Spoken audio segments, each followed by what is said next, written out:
Hi, I'm Ray. And I'm Veronica.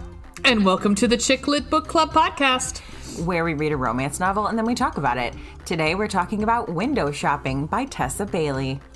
Oh, yay! Yay! And Ray, do you want to tell everyone why today is so special? It's special because we have a special guest! Yay!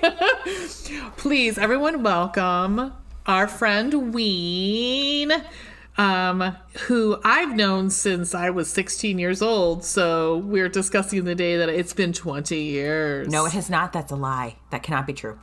You shut up. You shut up right now. You shut your whole mouth. That's what you can do. Ween, welcome. Yeah. On that note, welcome. Hi. We are so excited to have you here. I miss you guys. I miss you guys so much. Yes, I miss you bitches. Yeah, and on a separate note, Ween is my co-host for the Triple B Booze, Boobs, and Blood podcast too. Is that like everyone missed the motorboating? Yeah, I was gonna say, is that the motorboat podcast where we motorboat each other for an hour? I swear to God, this is a true story. So I went once upon a time. I had a boyfriend that was like, you know, like several months in, he was like, "Can I ask you a question? You feel free to say no to this, but would you be offended? Like, is it okay if I like motorboat?" And I was like, yeah, I guess. I mean, sure. And he did, and I was like, so what'd you think? And he's like, I'll be honest, it was better than I expected. Well, there we go. Made someone's night. Okay. Done and done. Good for you, sir. I'm glad I could give you that gift. You know, right. They're very big, they're very soft. I get it. Yeah. It's like Montessori given the gift. It's fine. Like a bag of sand. Softer than that. I'm kidding. Okay. It's from 40-year-old virgin. Anyway. Oh. Hi, girls. Hi, gals. This will be a shock to everyone. I've never seen that movie. Yeah. P.S. Fighting words. Here we go, Miss Ray. Muppet Christmas Carol. The face. I might have told her that you fell asleep during it recently. Sorry. I was very tired. I am a tired person. Look, toddler mom. Hashtag toddler mom. Hashtag depression. Okay?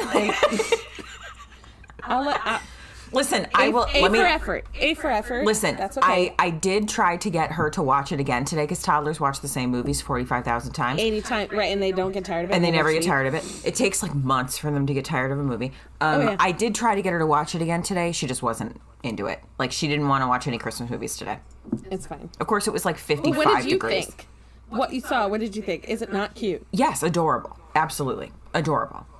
See, the thing is, I was like, I want to get myself in the Christmas spirit because, like, I know it's 50-something degrees outside, but, like, I want to get myself in the Christmas spirit. It's not 39. If you don't like the weather in Cleveland, you wait 10 minutes. Exactly. It'll get, probably will be to whatever you want it to be sooner or later. Right. I also have had to barricade my Christmas tree because my dog has eaten not one, but at least 2 Christmas lights directly off of the tree. Ripped them off of the light strand. I pried her jaws open and got one off of her tongue. Jaws of life. Uh-huh. Oh, I didn't catch it until they were strewn about, and I had to replace 2 strings of lights because he's actually eaten off the wires. Yes. What? And then broke the lights. What is it about the lights? It's something. It's just it's hanging and it's some kind of taste though. I doubt it's a taste thing. I think they just like to ruin everything. Yeah, they yeah. If it's including my Christmas spirit. Yeah. Yeah, because my tree is the same. It's barricaded. Barricade of freedom. Yes. Yeah. So a girlfriend of mine just posted on her Facebook recently. She saw it and she replicated it. She did like a half tree against the wall. particularly if you have like cats that like to jump on things and be destructive. Oh. But you take like the bottom branches of like an existing artificial tree. I'll have to send it to you. I don't know how she does it, but I don't know how she does it. But like it's just pasted against the wall, you know, so you only have like half the tree. Yeah, But So the they lights are can't, still on take it, it though. down. The lights are still on it. Yes. Yeah, that's the problem. They I don't can't have like take it down. I don't have a problem so much as them taking it down. It's just, and I sprayed that sour apple stuff all over it, and he was still like, we're gonna "This is-" try that next, but like, ugh, for the love of God. Well, actually, the one he ate was just the one that was hanging down off the wall. It wasn't on the tree. So after I put the sour apple stuff, he might, I don't know, but the barricade's up. Yeah. Jean Valjean put the fucking barricade up. I mean, I don't even know. Like, I didn't turn it on for a few days, and I have not seen a light come out of that dog's butt. So I don't know if they're like still in there or what. I don't know. I would assume at some point the asses just, break it down at some point. I don't know. It's plastic and glass and like wiring. I have no fucking idea. We did have our old Johnny cat. Knoxville One ate of like them, a fucking light. weirdos. Like Ellie, our one of our old cats. She also, when we were living in the apartment, ate a light bulb off the Christmas tree, and we like didn't know. We had no idea. Until I would assume that happens quite a bit. Came out. Yeah. I mean, they're small enough. Yeah. She's well, she probably weighs the same as what Ellie weighed. But Ellie was smaller, and she survived. Yeah. Winnie seems all right. Yeah. I mean, now. the last time he did it was like 3 days ago, and he's still alive, so I think we're fine. Yeah, that's about the same timeline. They're pretty resilient. I'll give them that. Yeah. Let's talk about some happy things, right? Shall we? Guests first, perhaps? Sure. Ween, I knew you were going to do that. Yeah. tell me something good. Tell me the way you like it. Anyway, Yes. see, that's something that I've listened to this podcast, and every time when you guys do that tell me something good, I'm like, oh, it makes me want to listen to the song again. Oh, yeah. It's not particularly good, especially that part, right? The chorus, like, it's like, damn, my something good. It's like really bad voice. Anyway. We're trying to stay away from the podcast that Copyright we infringement? that Sure. we stole it from. So the bright spots from. Fair. That's the pickle tickle on the other B3. If I may say so, a friend of mine, I just picked up a couple gifts for some friends from someone who makes these cool coffee mugs. Not to be a, promotion whore, but Ray. Well, I did. Yeah. Okay. So cute. one of the Also, mugs- look at the bulge. Look at the bulge. I did not notice that. That is, somebody is happy. Olivia Wilde is happy right That's a now. mic pack. Fuck off. She was in Ghostbusters, FYI. Olivia Wilde? She plays Zool at the end. Or, sorry, Gozer. She plays Gozer. Spoilers. Oh, God damn it! It's fine. It's fine. Anyway, If you're on Twitter, you would know this. Well, wait, I do the Twitter. Jesus. Oh my God. Anyway, she has really funny. Some are really, really funny coffee mugs, and some are really like religious, and some like they're really, really cute. She makes some other stuff. She's on Etsy. Her name is Picklehead Soup. Love it. I still have yet to get the story on that, but it's super funny and super, cute. There's another one that says like, there isn't enough sage for this shit, that I love. Oh, Veronica, they've got a lady whistle down. Stop it. Yep. Stop it. I think it's a sticker. I'm on her Etsy shop right now. Are you really? She's Yeah, super I'm fun. looking right She's now. super sweet. And we're through church actually. Anyway, so I just picked those up today for as like friends gifts. Love that. Shoot, if you tell me one that you like, Veronica, maybe I'll pick one out for you. Girlfriend. Look. Super funny. So yeah, I'm getting in the spirit. I love Christmas more than most people. Oh, probably not more than me. I love it Super probably hard. as much as you do. Let the two of you to duke it out of who loves Christmas more. I'm not. Fisticuffs. Listen, Christmas is an elite holiday, okay? It is. It is. It is so wonderful. I love it so much. Like, I love everything about it except for the vast consumerism. But, like, just, I love... Yeah, just push that aside. The older I get, though, it's not so much like I don't want gifts as much as I just love giving gifts to people. Me too. Do you know what I did? So I got at my job, I got a bonus. Every year at holiday time, we get a bonus. Holla. Holla, bread. So every year, I don't know. It's like you said. The older I get, the more I'm like, you know, people are like, "What do you want? Is there anything you want for Christmas?" I'm like, I don't give a shit. Like, money? I don't know. But I don't even want that. Like, I love the giving part. Mm-hmm. Yes. And a friend of mine who's my neighbor in my building, you know, he's a good guy. He's a very decent guy, and he tries really hard, and he has remained, like, sober from drugs for over 5 years now. Oh, good for him. And it's like, you want to keep that fucking shit going as much as possible. Mm-hmm. Well, he works construction, and this is the off season, and he's having a hard time. Yeah. What else did he do? Blah, blah, blah. So I decided with my bonus, part of my bonus, to pay his rent for the month. Just at least I'm like, my God. I know. He was like, you know, oh my God, I'm going to cry. I'm like, dude, Merry Christmas.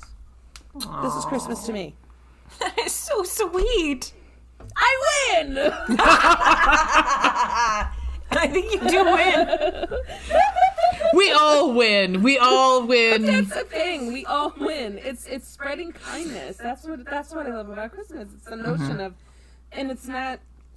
It's also. I also read. I'm sorry. I don't mean to. You feel free to edit the fuck out of this. But I also decided to finally read via Audible. A Christmas Carol. That's still reading. Oh wait, you didn't It's my hear? favorite You never listened to story. a friend of ours read it as a one-man show? My ex-boyfriend. What? He used to do it as a one-man show. I'm sure he did. I've heard I'm it. just on It stage. was Oh, I'm actually sure. not bad. It was not bad. I also drank a lot of wine that night, so it was I mean, great. He's an alright. Oh, hi, Sherman. Hang on. Ray, are you drinking your cocktail out of the mug she gave you? Of course I am. I love Of course you. I am. Hello, General Sherman. Yeah. Let's go burn Atlanta down. Anyway. Oh, I'm distracted now. Such a good kitty. But yeah, the moral, the moral of that story is keeping Christmas in your heart through the year. Yes. And, I believe that's also one of the tenets of Muppet Christmas Carol. it is. Y'all are literally never going to let me live this down. Nope. We're spreading this thick on like fucking avocado toast, bitch. Delicious. I had avocado toast today because I'm a Oh my millennial. god, no, I want some. So good. Oh my god. With everything bagel seasoning on it. It's so fucking good. Oh, that is so good. Are you doing the garlic? Are you doing the... I didn't because there's like dried garlic in the everything bagel seasoning. So There's like never too much garlic. There's I know. Oh my That's gosh. true. Once Gotta upon keep a the time, mosquitoes Dunkin' away. used to have just a roasted garlic bagel, and they don't carry it anymore. And it Who, breaks my Brugger's? heart. No, Dicks. Dunkin' used to. And it was just roasted garlic covered. Oh, So You delicious. guys are killing me with these carbs. so good. Oh, man. Yeah. Oh, sorry. Veronica, Oh yeah, uh-huh. tell me something good. I'm not gonna lie to you. The best part of my week is that I get to see Ween. I'm so excited. Stop. I have been waiting You for trying to this. beat with Christmas. No, I'm not. But I do win. No, I'm just kidding. No, the thing is, like, we were gonna do this, I don't know, a couple months ago or something like that. 6 Like, months ago. was it? Shut up. No, It That's a long was, time. Okay. And my life went to shit. that's fine. It's totally fine. Like, but I've just been looking forward to it because we already had it planned once, and then we were like, And then you were like, okay, I really love Christmas. Let's do a Christmas book. And I was like, yes. How about window shopping? And here we are. So I'm super excited. I've just been waiting for so long, and I never get to like see you. And so I started listening to your other podcast, obviously. And when I listened to the first episode, I was like, I texted Ray and I was like, honestly, I just didn't realize how much I missed Ween's voice. Like, because I used to hear it all the time. Like, we all used to work together. And so I heard your voice every single day. I felt the same way when I started listening to Chick That Book Club podcast. It is a mouthful. That's what she said. Boom. Yeah, I just like, I was just so excited to listen to your voice. It was like I was at the desk again, where I was working and just kind of like watching the tennis game of, a conversation. I miss that. I miss you ladies. Same. So anyway, that's mine. Ray? Yes! Tell me something good. Wow. Duets. I love it. I have two. Well, aren't you lucky? Maybe you win Christmas. No. It's small. There's one that there's actually three. One I will tell off air because we can all laugh about it. I'm not going to bring it on here because it is political. Okay. My short one is fucking Tom Ellis came all over my face. Yep. Boom. So when you guys, if you follow us on all the social media, you will see the picture of Tom Ellis standing ominously behind me with a Santa hat on. And not ominous. So, it's like he's just waiting for you to be done. He's actually got his it looks like he's actually gonna take his pants off. So because he's gonna get comfortable. He's getting comfortable. He's gonna unbutton that jacket. Right. He's gonna comfy pants. Next, undo that belt. He just got home. I like the shoulder shimmy when she did. No, there's no comfy pants, Ween. No. Those pants are coming off. They're staying off. Nothing's getting put back on. Nope. Right. I am the comfy pants that he puts on. There you go. So that's that. Such a lover. I'm trying to think if I knew there was another one. That was the one I had. But you know what? I'm just going to... you know what? The second one is, I'm here with you, lovely ladies, and I fucking love it. So... Oh, and this wonderful... Okay, no. My second one is this wonderful mug that I just got. Seriously, this mug is so amazing. So Ween gave me my Christmas present, which is... It is a mug with Harry Styles on it and 3 little check boxes. One says single... taken, or mentally dating Harry Styles, and Harry Styles is checked off. Yes, and also the picture is incredible. Like, I think that's maybe my favorite part. Is that from SNL, I feel like, or is that just No, I think it's a concert photo. It is, because that's the one where somebody was like, asked him if he was gay or something like that, I believe. It's the pink jacket. If anybody knows... He's fluid. He is fluid. He's right now, God, that bulge. He is with... zoom in, if you will. Again, I'll do it again. Well, wait. Which way I'm going? There we go. There. Look at that! I know I do feel like that's a little digitally altered. It's the pleat and the pant, but that's okay. I remember what my thing was going to be. Okay, so... Please. Okay, is it the angle? It's the angle of the dangle.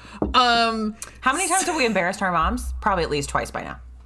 Anyway, actually, tonight I think we're okay. Thus far. So far. Don't worry about it. Thus far, exactly. My mother knows nothing of this. So I did discover what I want to do with the rest of my life. Okay, this is a declaration. Yes. Yes, of independence. When I become independently wealthy, yes. I would like... Yes, please. I have all this week just watched videos of... Well, it started off as videos of people riding like Disney rides. And I was like, I don't know if this is sad or not. I don't care. I'm into it. And then it got into being like, I was starting to watch videos of people walking through like Universal Studios Hollywood Horror Nights and going through like the mazes and stuff. I'm like, okay, what is happening with my life? And then I started watching videos of people riding dark rides at amusement parks. And I'm like, this is what I want to do. I want to own and operate a dark ride at an amusement park. Oh, What's that? okay. So like, oh god, Like you know, okay. like it does. Okay, big scale. Like if you were like Disney is like anything that's inside. Like Like Pirates of the Caribbean. Or... Pirates. Yeah. Oh, okay, literally dark. Mr. Toad's Wild Haunted Mansion. If you get smaller base, I'm trying to think about Cedar Point. I don't think there's anything at Cedar Point that's a dark the last ride. time I was at Cedar Point. Yeah, there's not a dark ride there, as far as I know. But it's like those ones that like sometimes they're scary, sometimes it's just like It's a small world. it is a small world. But like a lot of times they are like. Ween. I love you. I missed you so much. But that's what I want to do. So when I become independently wealthy, and then I'm gonna have one of those spook houses where things just jump out at you. Yep. That's what I'm going to do. And y'all can come and for free because you're my friends. But other than that, like that's what I'm going to do. I'm gonna decorate it. It's gonna be great. That's what I've decided. That's cool, Cheers. right? I'm gonna make tons of money that. doing it. I'm gonna make tons of money. Yeah. Cheers to you. Yeah, thanks. Good job. Let's all win the lottery. And that's so that all I'll do is like run a spook house and a spooky house and then and do podcasting. That's what my Merry Christmas, spooky house. That was for you. That was for you, Veronica. Redemption. literally I almost spit out because I can just think of Jimmy Stewart, who is now probably part of a spooky house. 'Cause he's dead. I'm so grateful. Hey, crazy gals and pals, did we read a book or something? No, what we should do first. No, guys. Gals. All right, so Pals. I have a gift for you guys today. I got a gift, so I'm gift? as like we gift. As I said earlier, as Montessori said, I'm given the gift. It's the gift. So I bought myself some things from Adam and Eve. If you'd like to fucking sponsor us, Adam and Eve, we would be more than happy to. Oh, wait, don't you then? Yes, There you go. exactly. And I did not bring it. Damn it, I didn't bring it downstairs. I will over the break. I will bring it down. I have a gift to give away from Adam and Eve because I am not going to use it as like called a weekend sexcapade something. I don't know. It's for couples, and I obviously am not part of a couple, and I don't know if I'd use it if I was part of a couple. Okay. But I would like to figure out something with. We'll talk about what we want to do to give it away. But I would love to give it away. Oh, fun. Okay. Yeah. And then the other free gift I got was another card game, guys. God Exciting, bless the card games. right? This one will only be used today and a year from now, because it is Christmas based. And let's all be honest, by the time Christmas comes around again, there'll be another Christmas card set because Ray will get another fucking gift for herself from Ab and Eve. So what we're gonna do instead No judgment here. there's no judgment. These cards are broken down. It's called Sexy Santa Says. And they're broken down. I mean, to play the game, it seems a little difficult. I don't know. But there are a number of different kinds of cards. So we're going to save some of the cards for actually a discussion because it goes along really well with our discussion. And right now, what we're going to do, does everyone have a drink? I'm Yep. going to Of course we refill. do. Hello. Yeah, I'm gonna have to- I refilled mine while you guys were talking. I was gonna refill mine in the fridge.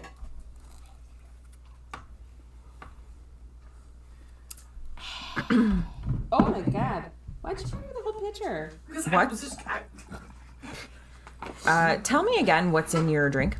They have like a special drink, the two of them, because they're at Ray's house. Yeah. Spritzer. So one is a cheers card. So we're going to do the cheers, and then we're going to read Mrs. Claus Says. And I'd like to show you. Well, I'll show you when I read the card. All right. I'm just going to pull. Let's see.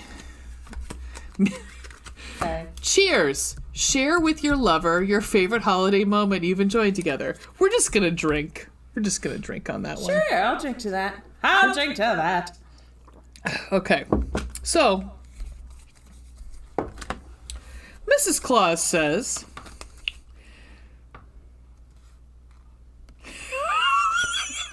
Oh Oh, God. Now I'm Apparently scared. something very funny. There is room in my inn for a little quick penetrative foreplay. Oh. Okay. Oh, wait, I'm going the wrong way. Oh, my God. Whoa! If, Kitty with a whip. I don't know if I can actually take a picture of this on Insta. that is think I Mrs. can. Claus with a whip.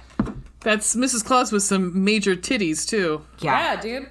She's got a corset on, man. She does. She well for does. herself. She looks mean. All right, so let's do this again. All right. Okay. Okay, well, here. Okay, let's start it off good. Cheers. Propose a holiday toast celebrating the parts of your lover's body that attract you most. So let's just drink. Let's just drink. Oh, wait. I have a cheers. For this. Are you ready? Yeah. Yes. I have two, like, little, like, limericks or whatever before you toast. We'll do one, and then we'll do another one. Sweet. Okay. To honor. To get in Oh, God. honor. And stay in honor. And if you can't come in her, come on her. Yep. I've seen many TikToks of people surprising the crap out of their parents. Like, they say that toast Yep. in front of their parents. And the It looks... starts out very well. Yeah, because it does. To It starts honor. out beautiful. And Yeah. then, like... And so the parents are like, "Aw," and then they end with their eyes bugged out of their heads or choking. Yep. Oh my god. All right, what's next, Ray? Mrs. read Claus it? says, "All I want for Christmas is you, on your knees and eager to please." Ooh. Wow. That, Woo! Sort of the next apropos one. of this book. It's like Oh, a tell and say. The Mrs. right. Claus says. Oh. Okay. Cheers. Who is Describe your kinkiest fantasy you have not yet tried together with your lover but would enjoy as a gift. I Are you going to answer this? Wait, can you read it again? Describe your kinkiest fantasy you have not tried yet together with your lover but would enjoy as a gift. That's a really weird, weirdly worded sentence. Yeah, that's a weird way to word that. Okay. I did actually literally had a fantasy, and one time it was like a lazy Sunday daydream, Lazy sexting Susan. thing. Why'd you bring this bitch into it? But I texted it to him, to my boyfriend, and he was like, "Yeah, that sounds great." But we haven't really exactly been able. But just things. Actually, This is getting taxi cab confessions. man, Love lines. So, oh my gosh, I used to love it. Okay, anyway. So he recently got he bought a new house, and he's got like a new couch sectional thing that has like a shades attachment, which was like one of the things we were both looking for, like him and secretly me, because I just love a chaise. Come on. Fair. But I found that if he's sitting on the chaise and like laying with his legs, on the chaise, and then I'm kind of like laying down on the lengthwise part of the couch with my head in his lap. Ladies, it's a nice time. Fair. I'm just saying. It was a good time. There you go. Had that's by all. fun. Head by Had all. by all. Head by all. All right. Cheers! Cheers. So many cheers to that. I'll drink to that. All right. It was good. Oh, here's one. Cheers. Express ideas about what adult gifts you'd want to receive in the future from your lover. I mean, more gifts from Adam and Eve. Thanks, Adam and Eve. Gifts from Adam and Eve. Ding. Ding. Mrs. Claus says, Oh, God. pretend that you are Jack Frost and nip at my nipples. Gently, though. Whatever floats your boat, man. Whatever Whatever shaves you your want. dog. All right. Prepare a toast. Cheers. Prepare a toast celebrating the sluttiest thing you have done together in holidays past. That's not slut shame. What's But not I guess Shaming, but a new cheers nonetheless. you know. I'm just gonna start reading This is a these. sex positive podcast. It is. This is bad though, so you might want to exclude this, but I will say it nonetheless. Here's to the girl with the little red shoes, who steals all my money and drinks all my booze. She ain't got no cherry, but that's no sin. She still got the box the cherry came in. I don't think that's slut shaming, is it? No, I don't think so. No. So You still want to be with her even though she's not a virgin. Yeah. I mean, come on. That's half of the Regency. That's half the Regency novels I read. Come on. Virginity is a social construct. Thank you. Mrs. Claus says, "Go up my chimney" by teasing me with favorite sex toy. Which chimney are we referring to? Go back to Either one. gifts you'd like to receive. Oh yes, okay. Oh yes, just tell I'm just me saying. what. Yeah. Which one you'd like me to? Well, this one's not too dirty. Mrs. Claus says, "Make my Christmas bright by running your fingers up and down my thighs." Well, I mean, that's a given. If you haven't done that, then I ain't primed and ready to go, bitch. Woo! Mrs. Claus says, "Stick a finger in my figgy pudding." Oh my god. Bring us some figgy pudding and bring it right here. Oh my god. Okay, we do have to do it because I gotta have a drink with this one. It's bad. All right. I'm scared. Cheers. Place your lips on your lover's body and offer holiday-themed dirty talk. If your lover can't understand your words, try again. Are you speaking a different language or? Or Whatever. Maybe you're like covered up. Oh, call me faithful. Like, why did I understand that so easily? Like what? Mrs. Claus says, "Use your tongue to trace the words Merry Christmas around my clitoris." There you go. That's classic American Pie, right? Would they say that to Rookie of the Year to do to Tara Reid? Rookie of the Year. I forgot Rookie of the Year. Thomas That's right. J. I was, Nicholas. so My sister was obsessed with him. That's why I know him so well, because we loved that movie.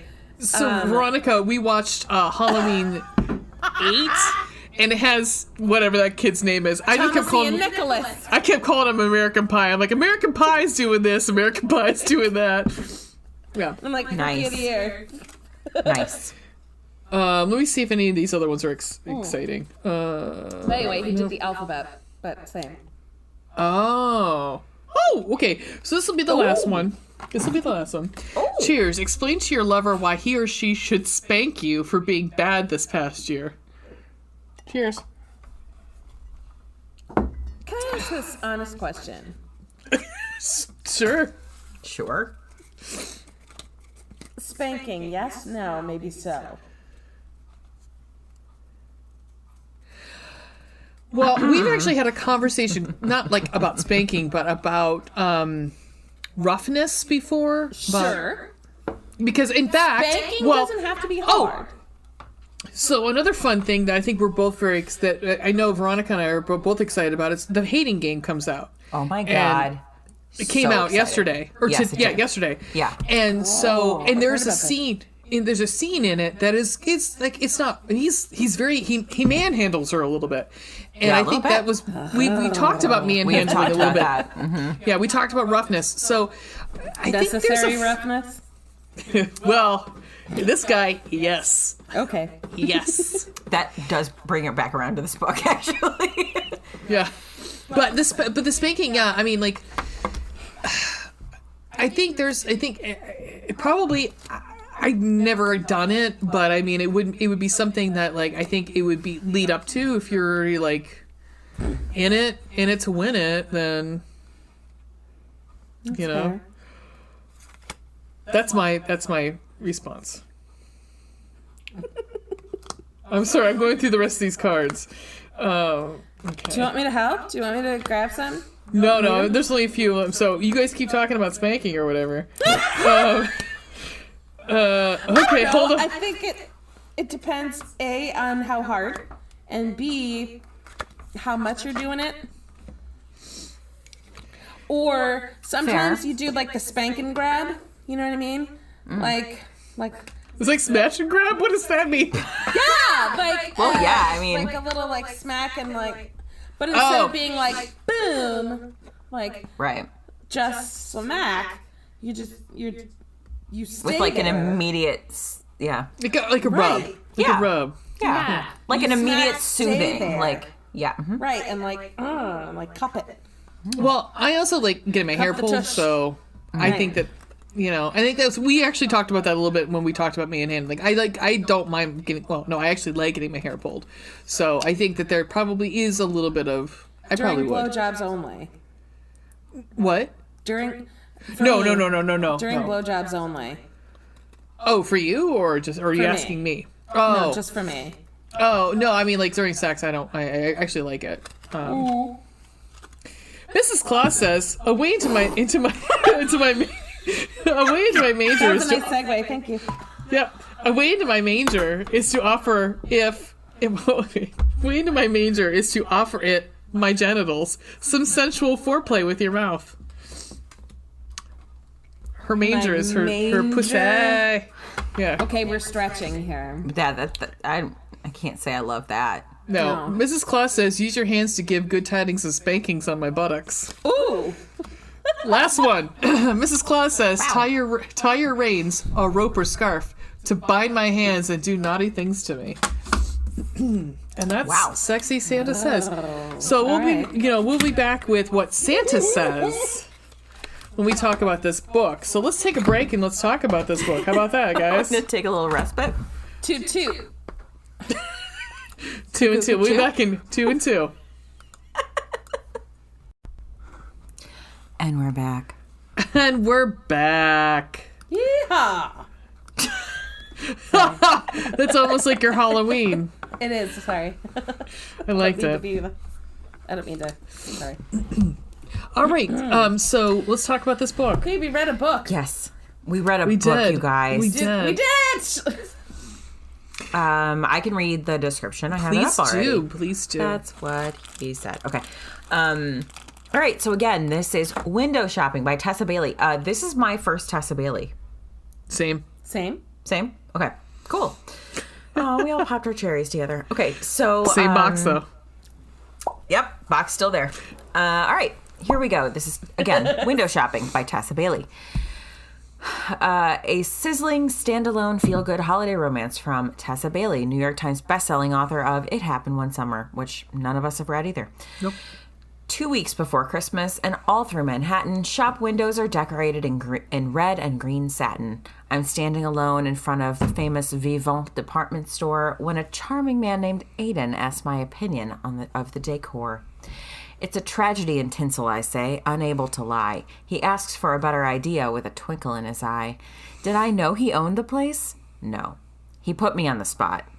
Now I'm working for that man, trying to ignore that he's hot. But as a down on her luck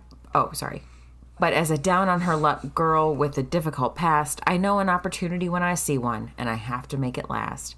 I'll put my heart and soul into dressing his holiday windows. I'll work without stopping, and when we lose the battle with temptation, I'll try and remember I'm just window shopping. All right. Okay. So we do need to go into this a little bit because yes, we do. But I do want to lovely. say that's one of the better book blurbs I've ever read. Oh, Agreed. Just because of the rhyming. Thank you very much. Yes. For someone Love who it. writes fun things that are like Yes. scathing, like Yes. It's very good. Like.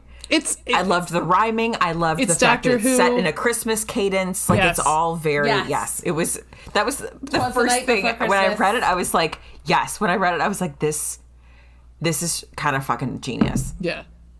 Yeah. Okay. All right. So something that is not brought up. Okay. So let's start at the beginning. Begin. So A Begin with wonderful begun. place to start. it is. Doe, a deer.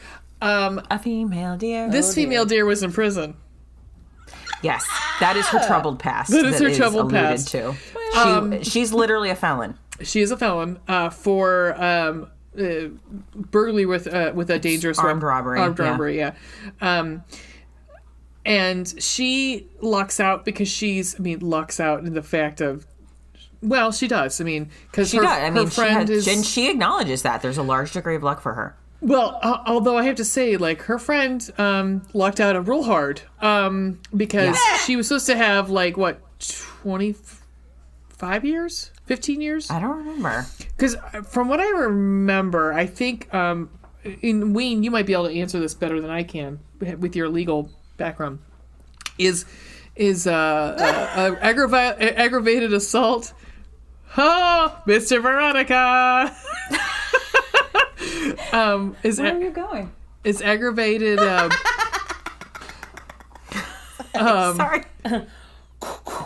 Sorry, this bleeds into our podcast. It was a shadowy. There's a shadowy figure in your background. I know. Oh, I wonder if our kid got out of bed. Right. I wonder if our kid got out of bed. She's been doing that lately.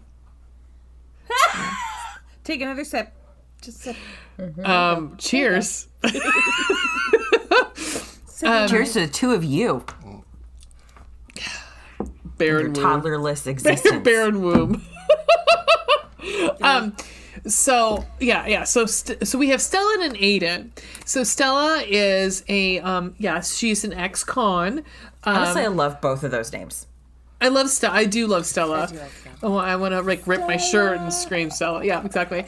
And Oh, Aiden, yeah, of course. because I always think That of is alluded to in the book. yes, and I think of Aiden Quinn. And then I think of Practical Magic. Oh, Yep. yes. And we've discussed how much we love practical magic. We do. So we have Stella, who's the ex-con, and Aiden, who has taken over Vivant from his father and his grandmother, and pretty much like used his own money to revive it, be vivant it, and he was kind of Because he had a previous successful business venture. he did with Honey. Yes. He was sent away when he was 8. He was young. I don't know. He was youngish. I mean, Yeah. he was young enough to, like, Know what was going on. yeah, Know the score. old enough to know what was going on, but young enough to, like, go along with it and not put up a major fight. I And guess.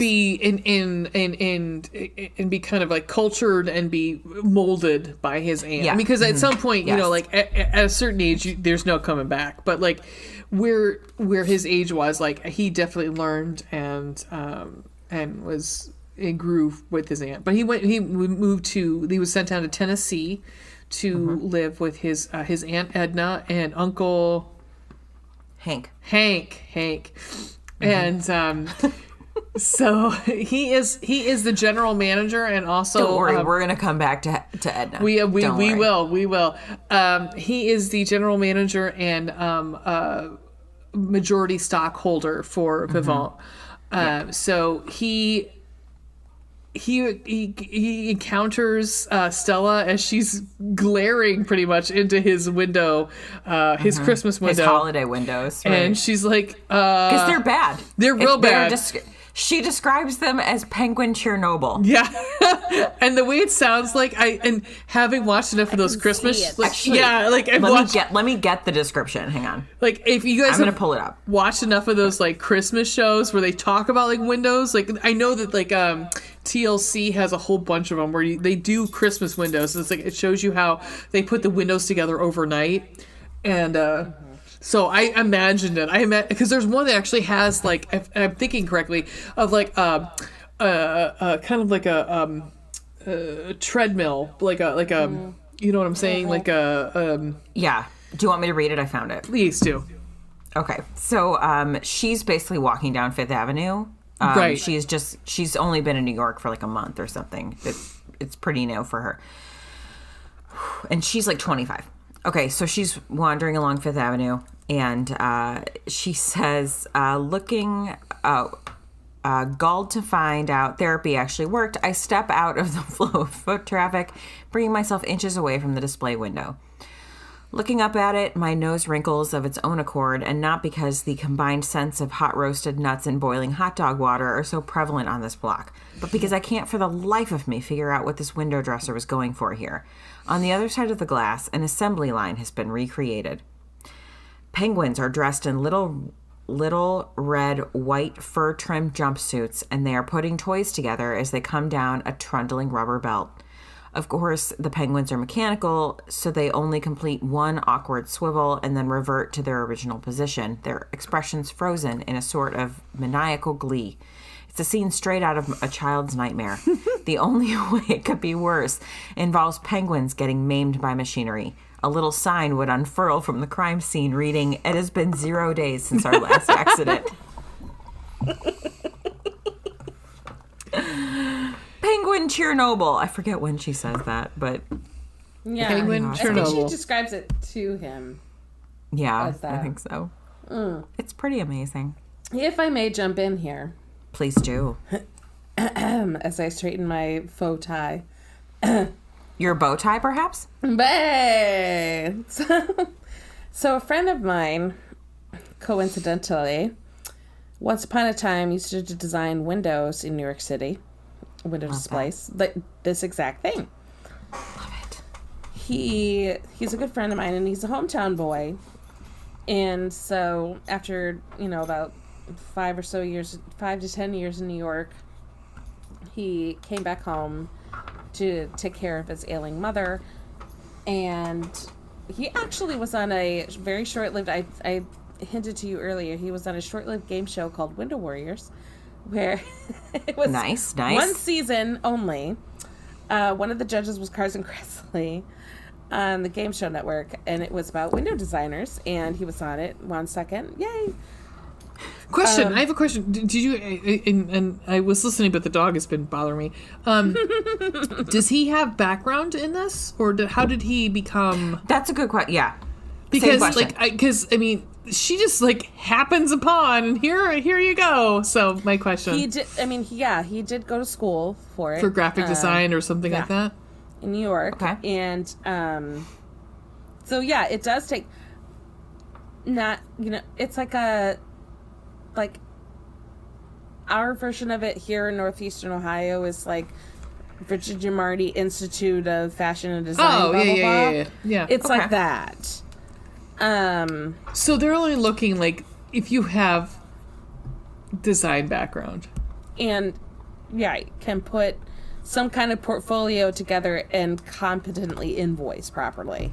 Right. Okay. It would make sense that you would have, she has a fashion merchandising, she took classes about fashion merchandising. It makes sense that you would have some of that background. Right. Oh, 100%. But you'd also have something like graphic design, or Yeah, of you'd course. have something design of some sort, interior Yeah, design. right. Basics. You have to know how to put together a competent proposal and to budget comprehensively for not just you physically putting things together and putting the materials together, but also other staffing if necessary. Which when he was doing a lot in New York, that required a lot of hands. Because all the shows on the home or on TLC that I watched about the fucking windows, there was more than one person. It wasn't just one person doing it. Exactly. You had there's a designer and there's a team of people, and it's like that with any kind of interior design even. Look at a lot of HGTV shows, and it's not just the designer is IMO in my humble opinion just doing it for camera time, but knocking on a wall but they do know how to do the shit, to a certain degree. Right. But he on the Window Warriors show he was Gay MacGyver. Oh my God. But he really part of me wishes that we had made him read this and brought him on. I secretly wished he would have, because he would have had a lot, just because of the technical aspects. But send him the episode though. Yeah, please do, please, and we would love to have his Oh my gosh, yeah, that'd be really funny, because there were a lot of times. And and tell him about the book. Especially throughout the novel when Stella did the big reveal of some of her windows. Meet after she gets fingered in the the limo. Yeah, let's talk about that. So We'll get there. We'll get there. Anyway, We'll get there. You gotta let me get there. Anyway, so She got there. We all got there. Sure she did. Anyway, Adam and Eve got there. So if you look at some of his, there is a lot that goes into it. Yeah, For I would assume. Stella's sake. Yeah, well, and she talks about that. You know, like she talks about incorporating. How do I want to put this? Carrying the window into the store. Yes. Like she talks about having the dress displayed and like helping point people to where you can find it in the store. To her credit, I appreciate that the author at least has the comprehension to relate that at the end of the day, no matter what you do with the window, it has to make sense and it has to sell a product. That's it. Yep. Yeah. Because, I mean, like, and I like that she went around and was like, hey, what's a product that we want to push? Like, you want to move. Yeah. You need to move. Like she talked to people in different departments and was like, what, you know. I'm gonna feature this, so you need to stock up on it because it's going to be on the front window. Yeah. So, yeah, I think that was good. She chose the dress, like, with someone in the department. You know, like, she didn't just pick a random red dress. She asked for input in that department. 100%. Yeah. Exactly. And that's what it is at the end of the day. It does seem well researched in that regard. I feel like agreed. Tessa Bailey did like her homework on that. Right. Whether or not the actual design concept, I was totally willing to forgive for a romance novelist. You know what I mean? Like even if the concept of the actual design was like meh or like cute, okay. Because I'm like I'm with you. I wasn't feeling it. I wasn't not feeling the design, but that's just me. I was like. Okay, this sounds like... But she's not a window designer herself. She's an author. So I was like, fine.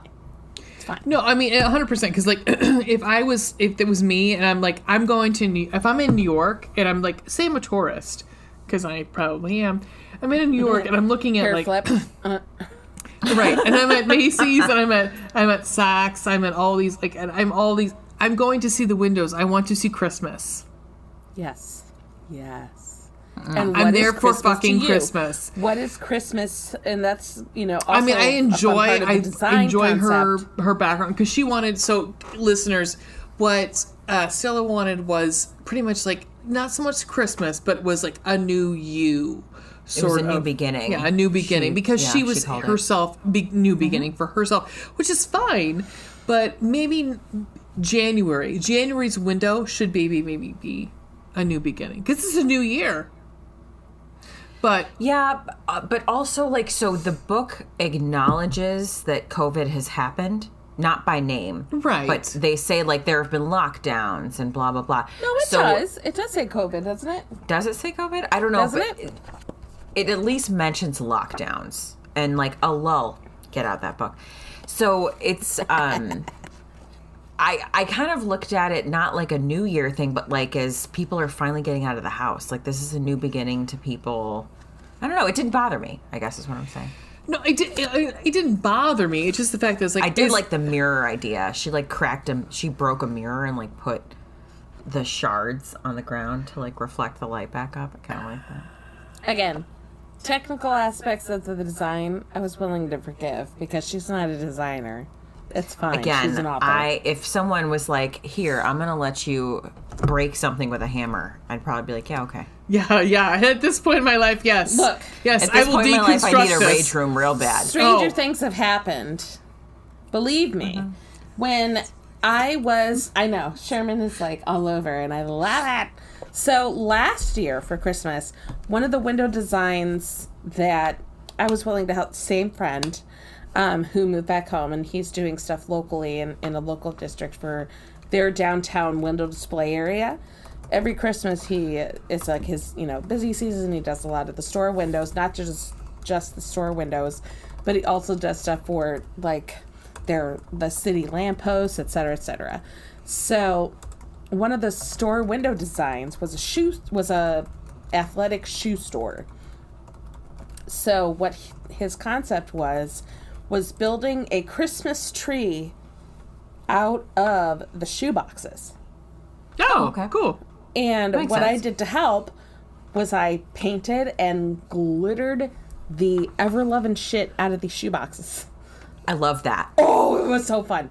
So, but I was just doing it to help, because again, more hands make less work. And things like that, like I don't have a concept of design, and tech building and stuff, but I can fucking paint. But You know, again, right. there's two of you. Like, Right. it's the town next to me, who is very small, Yeah. Right. and there's Yeah. two of them. So Right. I maybe mean, a little realistically, bit she more would not have been research. alone doing No, these. well, maybe No, she a would have little had more research. A She small would have had a hand- team of people. even Yeah. a small, even a handful of people for a New York window. Right, especially would not if like have the been doing that by patrons were herself. coming in and finding the prices and leaving. Right. Right. But she would have been there late hours the entire Oh yeah, time. 100%, 100%. Right. Which the book was somewhat accurate to that. Yeah. Which I was fine with. But yeah, she would have had like a handful of people doing bitch work. I'm sorry. All right, let's do our pros and cons. Let's do our sandwich. Oh, right. The sandwich! Yeah. You're so excited. I'm about You're to here be for super sandwich. hungry. I know. That's I one know. of the many things I love about your podcast. I really do.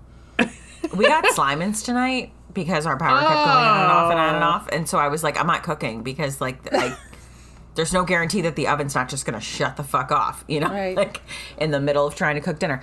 Anyway, it was delicious and I'm going to be super hungry very soon. So I only ate half of mine, so.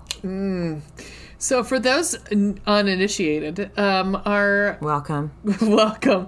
Our compliment sandwich is a pro, which is like, or top bun, which is a pro, is something we liked about the book. Our inside, our meat, is our con, something we didn't so much care for about the book. And the bottom bun is something we liked about it. So we're like, keeping it. Well, some places call it the velvet hammer. We're just going to call it the sandwich because we like to be hungry at the end of the day. So, who would like to start? You know what? I'm going to start. Okay. Ween is shaking her head. Yeah, Ween because does I not wanna go first. know that somebody wants to piggyback off of me. We talked about this in the break. My pro piggybacks on yours. Go ahead. All right. You So my pro is, damn girl, it's brave of you to give Tessa me Bailey. to give me a heroine who is a ex-convict and be like, here you go. I'm just going to drop this here and walk away. Having two police officers as parents, it was hard for me to, and not that I say that she did her time, but at the same time, it was like, at the same time, I should say, was like, here's an ex-convict, you need to relate to her and also root for her. And I'm like, I think when we have a group chat, and the group chat, I use that one of that blonde-haired guy that kind of looks like Carrie Elwes, of just like blinking, like, okay. And that's pretty much where I was with this. I was like, oh, because it just says that she's going through emotional, issue. We don't know that it's because she was in fucking prison. Like, not just She was in jail. prison for She 4 was years. in prison. And so, complete, props to Tessa Bailey for that. Because, I felt for Stella. I really did. And you don't get to sit with Stella long. But when you do, you feel for her because, like, in her apartment that she's living in her uncle's apartment in New York. Yeah. Yeah. And this apartment, she keeps all of her stuff, like, in a little tiny, like, area because that's where she was in prison. Like, she could only keep her stuff in a small little area. Right. So, she's, like, containing herself. She's, like, forcing all of her stuff to be in, like, a teeny tiny corner. Exactly. In every single room. Exactly. Like, she doesn't just leave her coat anywhere. No, because if it, as in prison, it would either be stolen or, like, it would be destroyed. So, She keeps herself very self-contained. She does. And It's interesting because Stella, so Aiden notices the very first time. he does. Like the first time he goes, actually, I think in the story, it's only described him going to her place one time, and he notices immediately that all of her shit is crammed into one corner. Yeah. And it bothers him, but he doesn't want to say anything about it because he doesn't want to make her self-conscious. So when he takes her to his place for the first time, he immediately, like, she had put her bag down, like, in the corner of the room, right? Yep. And he picks it up and, like, deliberately puts it, like, in the middle of the table or something, just so that it's not shoved into a corner. And she notices, because she talks about it. Like, the first time she walked into his place, like, he deliberately took her stuff and carried it into the apartment. Well, think about this, though. Like, the first, because she goes from living with her parents to, so she is convicted of this crime when she's like 20 or something. 20. So I think she's 19 when it happens. Yeah. So she's going from literally her parents' house to prison. To prison for 4 years. Exactly. So she's going from a space that's not really her own to a space that's not really her own. Not really her own. Right. So she's going to a space that's not her own to a space that is, like, owned by the government, essentially, or like a private security system. And then another space that is not her own. Right. And she's trying to make it her own, but at the same time she's like she has no, so if something happened to me now as a 41-year-old woman and I was going to jail, like, I have obviously a hard time adjusting, but I still had that time where I lived on my own. I had my own place. She hasn't even had that. She's never had that. And she even talks about, like, she wasn't in a tiny jail cell the whole time. Like, it was sort of like a bunk situation. You know, like she was in a room with other people. I just got treats.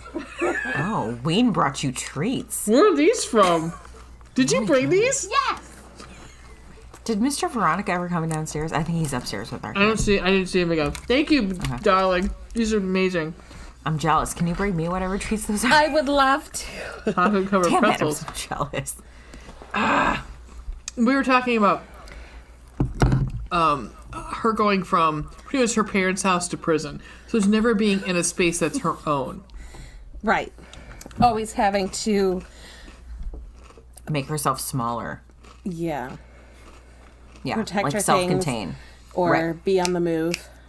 But you know what? I have to say, Tessa Bailey did something, because, like, in our group chat, I was like, I was the one. I'm the asshole who was like, I'm not completely sold on Stella, and I'm having a hard time with the ex-con thing, because, again, you have two cop parents, and that's what happens.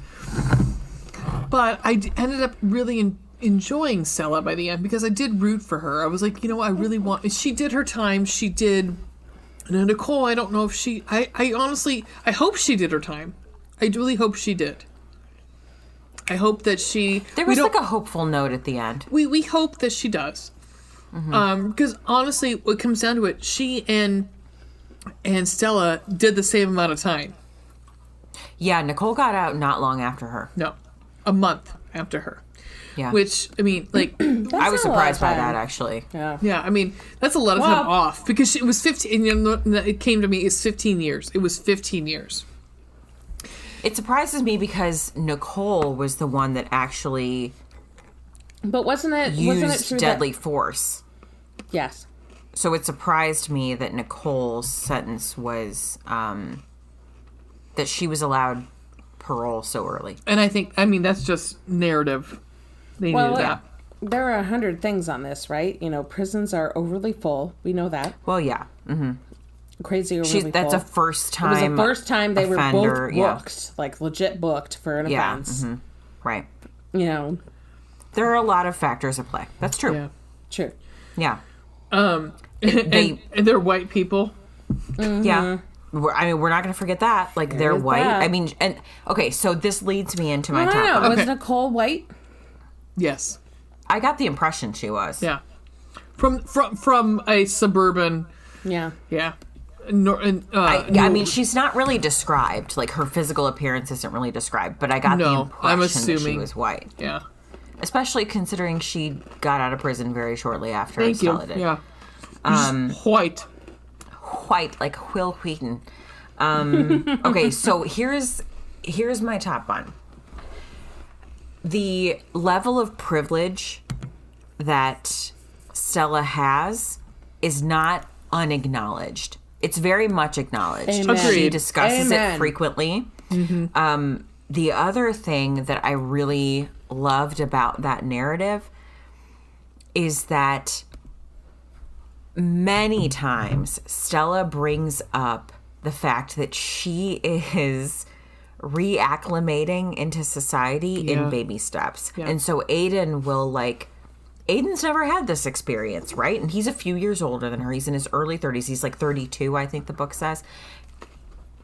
And so he is he's at a different place in his life and he's never had those experiences. And so he's ready to He's ready. he's ready to settle the fuck down. And He's fucking ready, and she's not. She's 25 or 26 or something and just got out of fucking prison. And so she says to him multiple times, I need you to understand that every little step is a very big deal for me. Meet me where I am. Yes, I went to the park and watched people. She even talks about technology progressing in the time that she was in prison. Think about how far technology has come in 4 fucking years. It's so different. And so having her During life, she during says pandemic. yes. So she's released at the quote his fictional tail end of COVID, if people would have done what they were supposed to do. So she's What? released from prison and has missed. She even talks about how her life was put on pause and how she's hitting play for the first time in a long time. And so it's hard for her to there are these baby steps she needs to take, and she needs him to be patient with her about that. And I'm glad that it was such an opportunity for Tessa Bailey to take that moment when she didn't really have to. Someone who maybe isn't as seasoned as Tessa Bailey may have just overlooked it.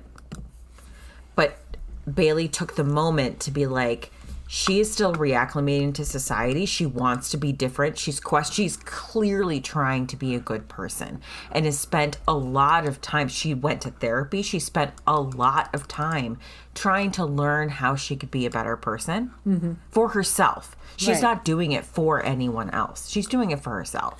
Not just spent a lot of time, but it takes a lot of time. Yes. And she has she's got tons of notes from her therapist and has phrases that she has memorized for when she talks to Nicole again. Because she's not been allowed to talk to Nicole for the 4 years. They've exchanged letters, but they've not been allowed to talk on the phone because they were convicted of the same crime at the same time. They committed the crime together. And also, she does not shirk her responsibility in that. No. And the first time that she talks to Aiden doesn't know what happened. He only knows that she committed a felony because she has to mark that on her job application. So And when that she happens talks to him, So many people. yeah, of many course. people? It's So of course, I mean, because she was immediately nixed for that. When Leland, his assistant, went through all of the applications, he immediately put her in the no pile without any questions. Right. And so when Aiden just knows, he's just I know that's her and I can't believe it, but I know that that's her. And so he says, bring every single person, even the ones that you have known, in for interviews. So when she shows up, she's the last one of the day. She doesn't even really want to go in. She changes her mind. She tries to leave. And he's talking to her in the stairwell. And at some point she says to him, I just need you to know what I did. I did it. I did it and I accept responsibility for it. And I'm not trying to shirk that responsibility or try and blame it on anyone else. I accept responsibility for what I did. Right. I'm not pretending it didn't exist. Right. And there is a lot of privilege that I've had that has allowed me to continue my life. Privilege. Yes. I just thought it was so, especially at this point. Yes. I mean, especially at this point in history, like you cannot write a storyline like that without acknowledging what you're doing. Yeah. And I was glad for that. Big time. Yeah. Ween, what is your top bun? Same. That it was, Stella fully acknowledges and fully takes responsibility for what her past actions are, despite whatever regrets, she may have presently, but acknowledges the fact that, like, look, it was my good friend. I didn't know much better. I did, but I didn't. And I was, just social pressured. She acknowledges the peer pressure, like, frequently. Yeah. And I, in a weird way, I feel that. We all feel that from, like, I don't know, whatever grade school, college, whatever social pressure there is, even if you're not totally like, but I mean, we've all probably done something that, like, maybe we wouldn't have done without the peer pressure of it. Insurrection. Oh, excuse me. I had something in my throat. Holy shit! I'll bet you did. Yeah, you did. It was called Liberty!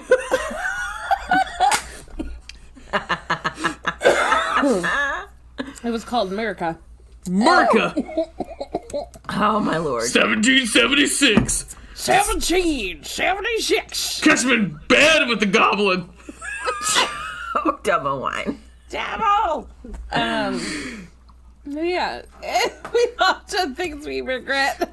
Winnie is like, what the fuck is wrong with you guys? I'm trying to get my fucking computer to work in the background, FYI, What is guys. the matter with you? I'm trying. I can't click on anything. I might have to click out of here at some point because my mouse doesn't work anymore. Like, Cool. yeah, it's awesome. Cool. It's fucking This great. is going well. Ray's having a good night. I just thought I'd bring that up. So, yeah, that's Excellent. my top one. Nice. Nice way to break the tension there. 1776. Catch me in bed with the goblin. Shout out to Jones. Knowledge Fight. Yeah, Alex Jones. All right, guys. I can't click on anything. It's awesome. I can't. Okay, should we take like a brief moment and try and figure this out? Yeah, because I'm going to have to shut my computer down completely. It's awesome. Okay. So let's get to meat. Show me the meat. Who would like to go first? No, we did not discuss the meat ahead of time. We did not. Ween, would you like to discuss your meat? No. All right, fine. So, all right. I realize I'm a guest on this podcast. We know. Uh-oh. Yeah. And I realized, okay, so Ray and I have been friends for a long time. I've known Veronica for a long time. Mm-hmm. And I legitimately enjoy listening to your podcast because it's like, on one hand, I'm like, oh, my friend's met. But on the other hand, legit, critics of these romance novels. And I'm like, oh, it's like, I kind of, some of them I kind of want to read and some of them I don't, Okay, whatever. sure. Can I stop for 1 second? Can I ask if a romance novel, I would assume you've read a romance novel. One Never. was one that, wait, what? Wait, is this the first romance novel you've ever read? Oh, yeah. We popped your cherry. Well, because I'm thinking, like, I was like, what are you comparing this to? Because now I'm like, well, now I'm thinking we need to bring her back to something Okay, that compares it to, right? Right. Well, I don't know if you count Gone with the Wind.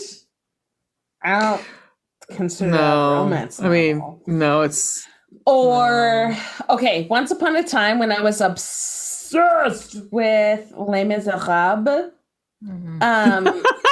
What do you think about that one, Veronica? What do you think about Les Miserables? No, hold on. Hold on, go with me. We brought Jump up Les on the train. Miserables. True. Second time in a row we've brought up Jump on the train. Jump on the train. Happy to. So when I was 12, I went to see my first ever Broadway show, Les Miserables. Okay. And then after that, I was at randomly, it was like fucking Home Depot or some fucking shit. And there was like a discount bin of books. I don't think it was Home Depot. I don't think it was Home Depot. Probably not Home Depot. It was. That's why No, no. I don't think I've unless it ever was like seen no, It was weird. no, because unless it was like weird. how to like restain your door, I don't think it was a book. I've never seen books sold at Home Yeah, Depot. there was I could be like wrong. Maybe it was a big loss. Here's how to use I your don't miter know. saw, and also Les Miserables. Yeah, and also here's something for the women who are unwillingly accompanying their husbands to Home Depot. Like, Yeah, who Maybe don't it's have a possible. dog. Yeah. maybe it's Well, possible. So Home Depot Okay. made you want to read a romance novel? No. There's a discount bin. Okay, so you know how there's an illegitimate sequel to Gone with the Wind called Scarlet, I've read it. Yeah, right? So there is it's good. Actually, I liked it. an illegitimate sequel to Okay. Miserables So hate on it because I Jump on the Train. no, I telling liked you. it. I read it. I liked it. Hold on. So there's an illegitimate sequel to Les Miserables called I think Cosette. she's telling me something. Okay, got it. Yeah, Okay. yeah. It was an illegitimate sequel to Les Miserables called Cosette. And I saw this. Oh, to Les Mis. Okay, to Les Mis. Okay, got it. Right, to Les Mis, called Cosette. That There's makes also sense. one to Phantom too. I'm sure there is. Ew. Yeah. Okay. So I picked up this book and I was like, Mom, she knew how obsessed I was about this musical, blah, blah, blah, blah, and which is also based on a novel, whatever. And she was like, yeah, cool. I read the first like 5-ish chapters of this book and I knew right away. I was like 13 that I was like, this is too adult for me because it was like the third chapter in. Marius and Cosette were married at this point, and it was about him taking her virginity. It was kind of hot What for is a this book 13-year-old called? reading this. I know. What is this thing? I know. It's called Cosette, right? Okay. Was the All right. name of the, Looking it one up. of the lead characters, Les Miserables. And so, Tell you. what is this? The meat of this? Yes. Yes. So this is your not so you don't like it as much. How did I get on this? Okay. Because it's the only other romance novel I've ever read. Sure. Yes. Apart Okay. from this. So here's the thing. I love you gals so much. And okay, admittedly, romance novels, Hallmark movies, etc., have not been my thing, particularly. Right, because of the oh my god, I have to pee so bad I can't even think. So most We just started again. I know. I told you my bladder is the worst thing in the world. So most, romance. I guess I'm somewhat cynical. I hate to say it, but I am, I guess. Fair. So Ray and I are on a horror movie podcast together, which obviously is even more like far-fetched. Booze, boobs, and blood. Thank you. That's the name of the podcast. Thank you. Right. So I'm gonna jump in and tell everyone my meat, which tonight is corned beef because that's what we have for dinner. All right. This book was short. You know how? Yeah, after I saw it, like I physically saw it. I know. I said that's like a. I know, like you and I have talked about. I don't think that I think a romance novel needs to be 300 pages. Agreed. Unless it's like. Unless you specifically say it's a novella. A novella. Yes, exactly. If you are writing a full ass length romance novel, it needs to be 300 pages. Because in my opinion, you're not getting enough into the weeds. You're not Right. To me, like, so they get together, right? Mhm. Which is a kind of a beautiful thing. Like, really, the way that they get together finally, because they clearly are attracted to each other and they discuss that. But then there's literally, like, in the employee handbook, it says, like, you cannot date a coworker unless you, like, sign a contract, which is a thing Right. that a lot of companies have these days. That 100%. Yeah. because to like prevent sexual harassment claims, and especially in this case, because he is above her in the chain of command. Right. It's very important, and it's so important to him.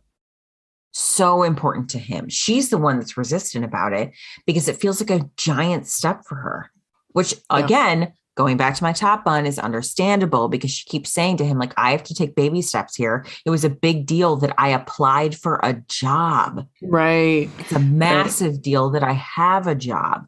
I mean, it's really awesome that she's got this rent controlled fucking apartment. Yes. And she brings that up. She's like, I'm staying in my uncle's rent controlled apartment. Yeah. That's the only reason. That's a godsend. It's the only reason I've been able to be here. And so the fact that, like, he wants to sign, it's literally called a love contract, which kind of bothered me. But it's literally called a love contract. And so he's like, we have to sign this really in order to date. And so she's reluctant to do it. She finally agrees to do it. And the way that she finally agrees to do it is because he stands up for her in front of everyone. Oh, the big climax. Yeah. It's like a pretty significant moment in the book where she's being accused of something mostly just because of her criminal history. Right. Like, if in any other circumstance would she have been the person, like, you know, pointed to in that situation? Probably not. But because of her criminal history, she's the immediate person. It almost seemed like, though, is that situation, it was like, they were trying to find something. Like, they were trying. Oh, for sure. That was a setup. An issue with that. Yeah. Yeah. Among other things. Yeah. Right. So, like, having the fact that he stood up for her in that instance is what made her agree to sign the contract, which is awesome. But then, like, after that, it moves extremely quickly. And from having, like, there's a moment where the two of them have, like, an argument where they don't, it's an uncertain moment in the book where, like, are they going to break up? Are they not going to break up? And that really went by quickly. I think she really needed 50 more pages. I honestly, like, I think so I agree 100%. Like, it seemed like it was like a Reader's Digest. Like, I think that's what Ween, you said. And I said Hallmark movie, but the same thing. Like, Reader's Digest, sort of Hallmark-esque, like, with more sex sort of movie. Where even though with Hallmark, there's a little bit more at stake, I have to say. Like, there wasn't a ton at stake here. There was no stakes. The stakes were she doesn't feel comfortable because she's an ex-con. That's the stakes. I mean, right, and she's getting what she feels she deserves. Right, which I was like, I don't know if she does, because thing. I don't. She doesn't. Yes, she has some college experience, but, like, she doesn't. There are more qualified people out there. I don't. That's just. That's not my con. The reason she got the job was, like, because she stood up to him.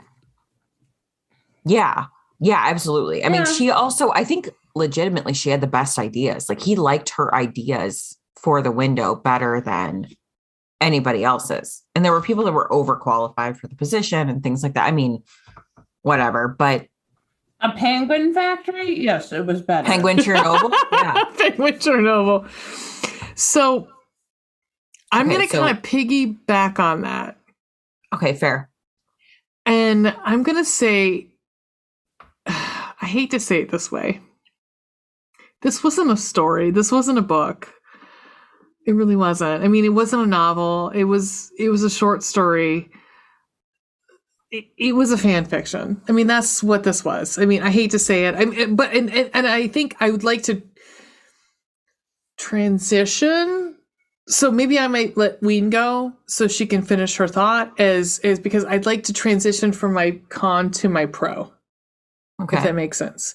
Ween, do you have you were saying that this is your first romance novel you ever read. So what is your con on this one? Okay. Though I may be cynical AF, sorry for my pee break. Sorry, thank you.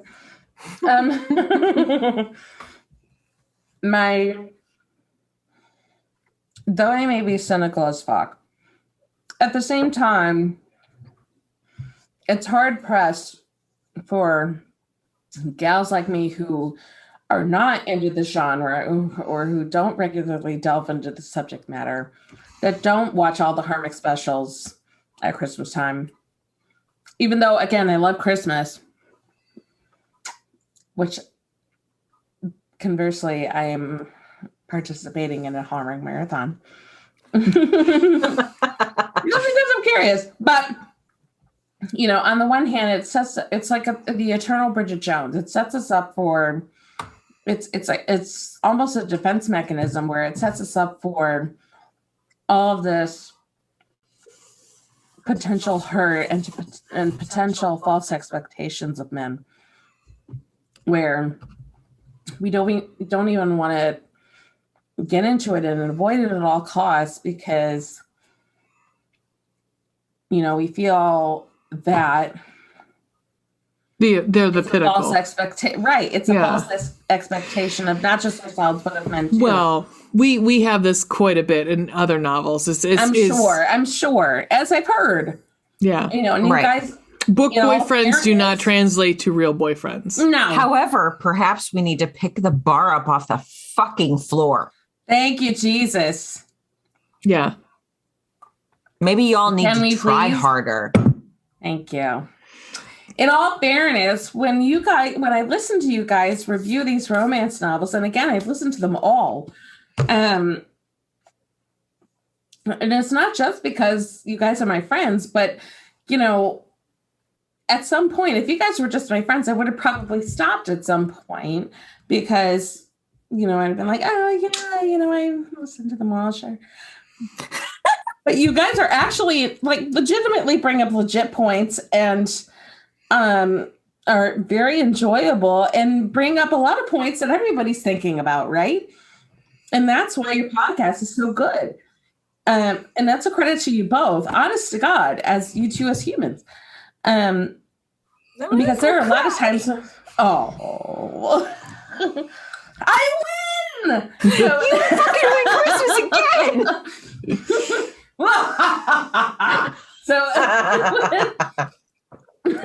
Legitimately, when I listen to your podcasts, there are a lot of times where I'm like, yeah, I have a fucking opinion about that. And that's what you want, right? That's what you want. Not just in your, podcast, but that's what it's right. A starter of a conversation. Yeah. And yeah. And I think that this book, it is it's sort of a conversation because it's right. It's a lot of ideas, but I don't know if any of them were fluidly fleshed out. Right.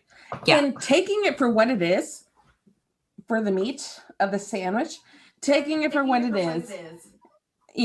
Stella is trying to get back into the world and is not sure of everybody. And then there's this guy, Aiden, who's this Ted Lasso-like character, admittedly by the author, who is insipidly happy and positive, which I personally love.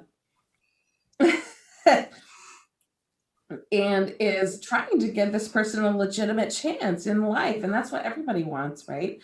And particularly when you're getting out of a very heavy situation like prison, or pick up any fucking documentary on Netflix or HBO or Hulu or whatever. When people are either falsely accused or even positively accused, and then trying to break back into our sociology, it's fucking. It's fucked. It's close to nearly impossible. Oh my God, yes. Yeah.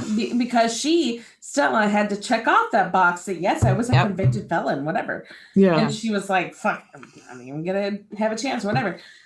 But because of the individual person, of their individuality and their ideas and passions and thoughts and creativity, none of that negates what they did as a crime or what they, Right, which in normal real world probably would. Right. That's the thing that I guess like bringing that back to like what my top one was. But I like that she expressed having reservations about her friendship with Nicole and acknowledged how toxic it was. But then to me, it was like a really positive demonstration of what like the I guess like the model of what we're supposed to think prison is, which is to reform people. Right. Now, that's not what we know that that's not how it goes, but like not necessarily how it goes. Like but that's to go that way. Right. That's the idealized version of the justice system, right? Like you're convicted of a crime, you go to jail, you serve your time, you reform yourself, you come back to society to be a contributing member, right? Now, if it did magically go that way, please God. But if it sure. I mean, like, how do we make it more that way? Like I would love for Finland and Norway's philosophy of prison systems, but we eradicate the industrialized prison system that we have right now. We deprivatize, right? Yeah, exactly. We so make that our prisons are making Victoria's Secret bras. That's what's happening, right? So that's Victoria's Secret. Yeah, there it is. Victoria's Secret is slave labor, essentially. Thank you. What we're talking about. So I'm gonna piggyback on because we brought up Ted Lasso. Yeah. And yes. Yeah. I have three things. So I'm not three things. I have two things. One is I want to ride his mustache like a jet ski. And two is so I don't think any of us are like gonna contradict that this is a Ted Lasso fan fiction, which part of me is like, so Tessa Bailey wrote what's the name of the summer one that she wrote? It happened one summer. Is a Schitt's Creek fan fiction. Right. Mm-hmm. So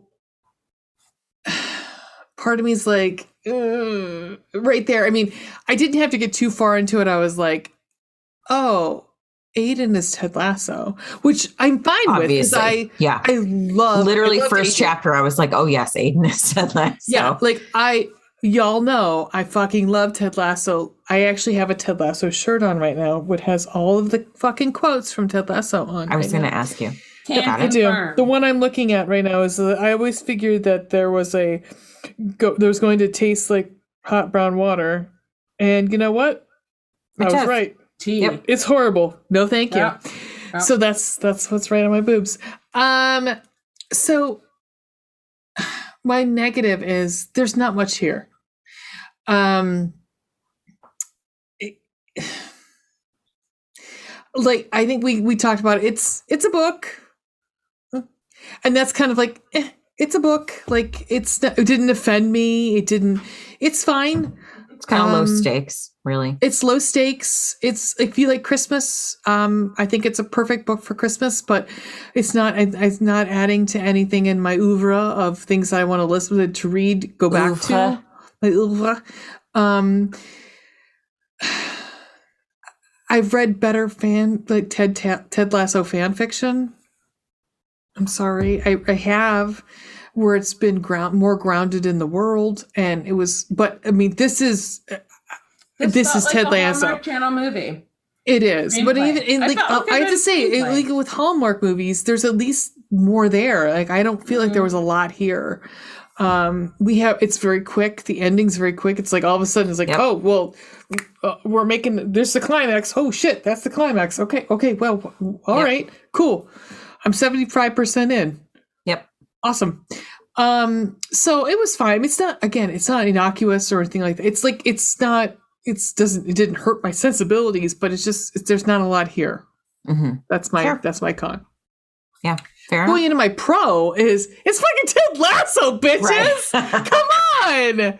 I Yeah. mean, Hey, fucking men. let's see. Let's go Hang back. on, there's a quote that I We specifically... all have Ted Lasso-isms in here, don't we? I mean, I know we I do. Hang on, let me get to the one that I thought was like, first of all, there's so much Ted Lasso in it, in Aiden's dialogue, but one in particular, this is his internal monologue. He says, that confession tightens my chest. I want to dig in, want to question her about everything involving those rebellious years, but I can't throw a dart directly at the bullseye or I sense she'll clam up. Which is a direct nod to his entire like barbecue sauce bullseye thing. Is that season 1? Yes. I'd rather you didn't, he says in a rocky voice, drawing the rapt attention of the smoking salesgirl who is passing by on her way back to the main floor. I don't have any right to ask you that. I'm not ready to let go of the belief that you're mine yet, whether or not it was true or not. He exhales as if patient with himself. Just come alone for my sanity, please. But like, it's all about, a lot of it's about belief. A lot of it's about belief. True. He also... Believe. I believe and believe. Thank you. There is so literally like first chapter when they start speaking. I mean, I got it like immediately. Oh shit, I'm trying to like find the beginning of their conversation. Okay. So they're talking. They're standing outside of the window. This is their first conversation, chapter 1.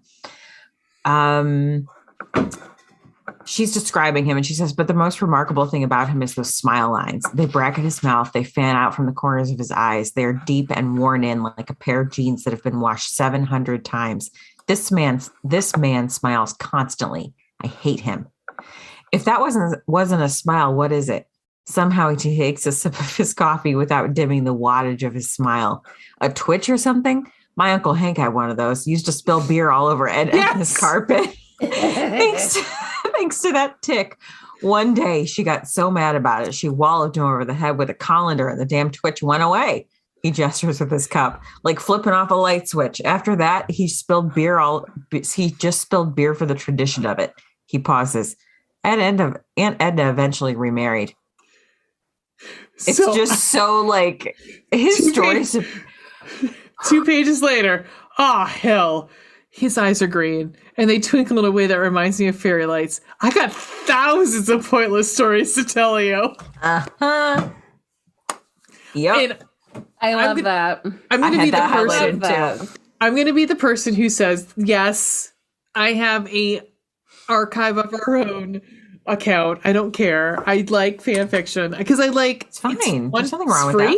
And 2, it's like if you don't like how the story ends, you can imagine it some other way. And so there are plenty. Okay. There are plenty. The way that you said it was like, meh. Okay. There are plenty of you. Goodness. It didn't sound like it. It sounded like you were like, no, it's fine. It's fine. There are plenty of like people who, especially with Ted Lasso, I mean, the majority, like more than half of the fics are Rebecca and Ted. But then a large number of them are Trent, Krim, and Ted, which makes me laugh really hard. But I can tell you right now that there are plenty. I know I've read that same statement in a Ted Lasso fan fiction. Yep, I know. Right I've read that. Right after that, she says, "My smile is saccharine. One was more than enough." All right, he draws out, tossing back the remainder of his coffee. But after the beer spilling era, Aunt Edna eloped with a rodeo clown named Tonto. Guess you'll never know about it. Tonto. She says, devastating.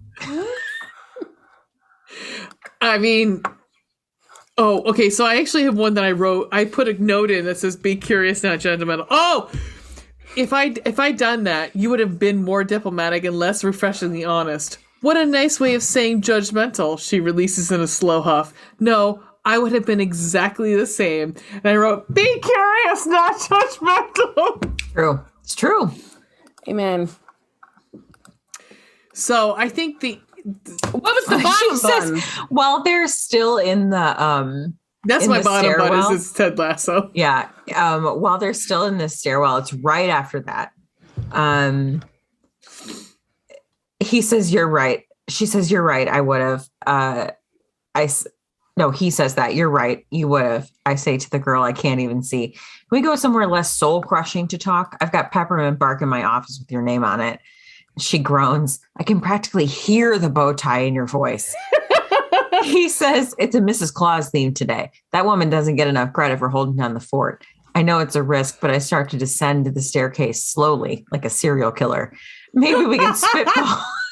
Maybe we could spitball about a window dedicated to Santa's better half. What do you say?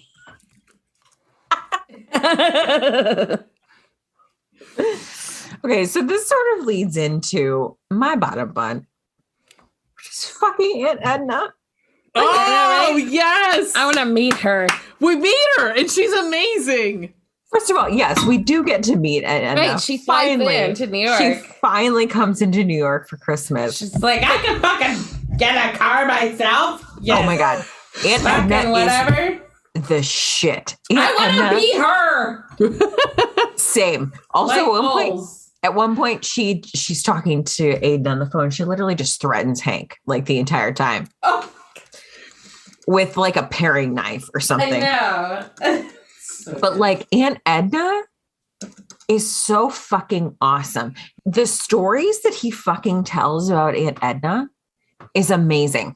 And the thing that I love about his character arc is that he starts off the book being very like positive, very Ted Lasso, being like, I'm not going to let anything get me down. I'm always going to try and like flip things around to be neutral and or positive, especially with his family. Yeah. And it takes the incident with Stella to make him realize that he's really bending over backwards for these people, and they're not meeting him anywhere close to in the middle. No. They're not making any, and they're never going to. And they're never going to. Exactly. And so he ends the book being more interested in setting boundaries with his own family. Mm-hmm. Like he has character growth during the book as well. It's not I think so. If, yeah. It's not as if like she's the only person who is growing and changing as a character. Mm-hmm. He also grows as a person and realizes that like his opinion and his mental health, his emotions are also important, and how he feels about his family is relevant and valid. Agreed. And I love that. And it's really Aunt Edna. That's the only reason that he is even able to make that connection. I mean, Stella, yes, but like Aunt Edna is the reason that he is different from the rest of his family.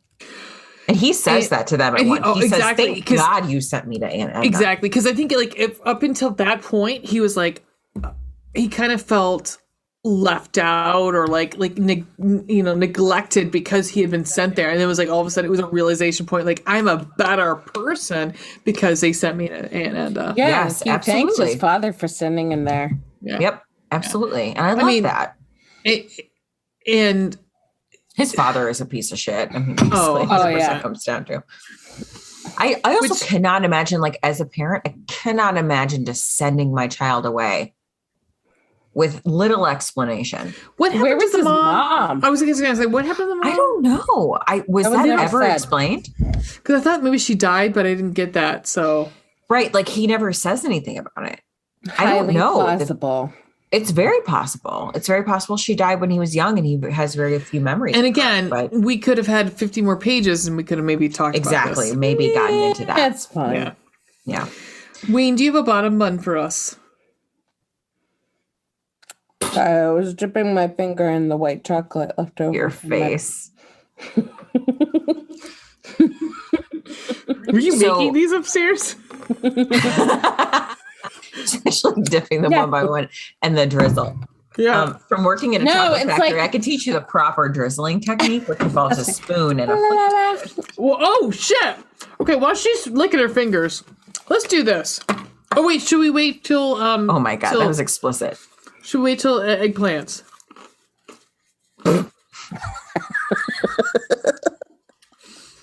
I'm sorry. You know what? can Let's wait. wait till eggplants. Wait to eggplants? Fine. Yep. Are we breaking? No, Ween, tell us Luna your has to bottom go bun. out. She doesn't. She's gonna be fine. Tell us your bottom bun. What did you Bottom actually even bun. kind of like about this book? Okay, I did. And here's the thing. So I'm sorry. I just delight in making Ray and Veronica laugh. That's my end goal. Truly. So okay. It's a fluff. If you Yeah, it's take fluff. What it is. It's a 248-page quick read. Yeah, it's true. It's a quickie little, like, as I told Ray, I think before, it was nice to kind of fall asleep to, reading some, 50 to 65 pages at a time Yeah. over, like a week. Like, yeah.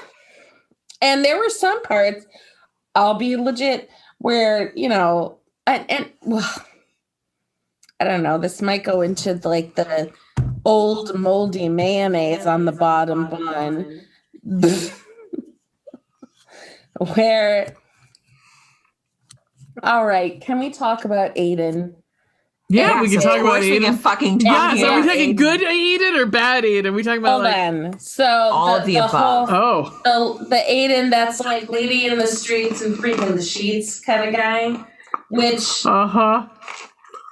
we all aims to be and we all aims to get to. I get that. We're all available. Come the fuck on. Right? I've known guys like this though. I have two, or some that have claimed to be. I've known the real thing. And are you going to tell us good things about that? Yeah, I mean, they're good guys, and at the same time, like if you get with them, they can be dirty, and it's fucking hot as shit. Any guy can be dirty, right? Like, But there's a thing where you see them, you're like, there's no way they're gonna smack you around, but Ween, your face. So literally, this is not that far into the book. It's only like a quarter of the way in. Maybe only 20%. right? We're setting It's literally it up, right? 20%. It's 18% in of the to the book. There's a part Right. where I think this is where this is when, so it's not that far in. She is decorating her first window and she gets locked in the window box. And she's terrified because she has literally just gotten out of prison. And so like the fact that she could walk out of anywhere is a big deal for her. So she's accidentally locked in the window box, eventually is able to get a hold of Aiden, and he comes to get her out of the box, right? Mhm. He literally carries her through the store. Yeah. To his To his office. So he says, you don't get locked up somewhere for 4 years and just leave without a few soul scrapes. And she says, I know you're not speaking from experience. And he says, hey, I took an extra sample of tandoori chicken at the supermarket once, been looking over my shoulder for 8 years. But anyway, so they get into the elevator and he's taking her up to his office. And he says, internal monologue, but Aiden blows my progress to smithereens when he turns his head ever so slightly, brushing his lips against the lobe of my ear. Don't let the bow tie fool you, Stella. I'm not always nice. He says, a deep burr in his voice. When the situation calls for it, I can be downright rough. Not the time. Can I add on to that? I can add on to Yes, that. you can. And I've never felt like this. Never had these fluttering fingers of sensation in my belly over anyone, or this hot, cold tremor in my knees. As I step into the elevator and hit the down button, I'm worried I'll burst into hysterical laughter at any moment and freak out at the other passengers. But oh my God, my body. What did he do to my body? Inside out, I'm a mess of shivers and hormones and need. I actually need him. His hands, his voice, his mouth, his weight against me, above me. I let the bow tie fool me, didn't I? Mm-hmm. When he could be downright rough, I didn't fully comprehend his meaning. Or maybe I thought he was exaggerating. He wasn't. This man just yanked up my skirt in public, touched my body like he'd been studying it his whole life, and growled at me. Possessive things, jealous things that should turn me off, but oh Lord, they don't. The fact that a skilled lover is lurking beneath the surface of this buttoned-up gentleman has skyrocketed his appeal to the moon. I've carried it along, and been carried along with it. I'm without gravity, floating. Mm-hmm. That part was after the bar, right? That was at the bar. That was right. Yeah. It was actually that at was the when bar. she's leaving they're outside. the bar. Yeah, they're outside. I tell you, I know men like this, and it's fucking hot. It is. I like the dichotomy is. It's like a surprise. I mean, you're just like, I didn't expect that from you, you know, like, so after, from his perspective, after they go up to, he takes her up to his office after the window box incident. And at one point she says like that he goes and like stares out the window for a couple minutes. Like he kind of walks away from her. And he says in the next chapter, when he's talking about it, he says, I had to face the opposite direction and think about the time I walked in on Aunt Edna shaving her bikini line with a straight razor. A straight razor. Fuck me. And Ween, I'm going to say right now, one of the persons I'm thinking about, you and I both know. Oh God. Oh God. I dated him. Mm-hmm. Oh. No, it's completely fine. Like, I think you would be like, yeah, I get it. Mm-hmm. You guys talk about that off of the recording. We'll talk about it offline. But perhaps. And it's really funny. It's really funny because I'm going to throw it out there. He and I never had sex. Right.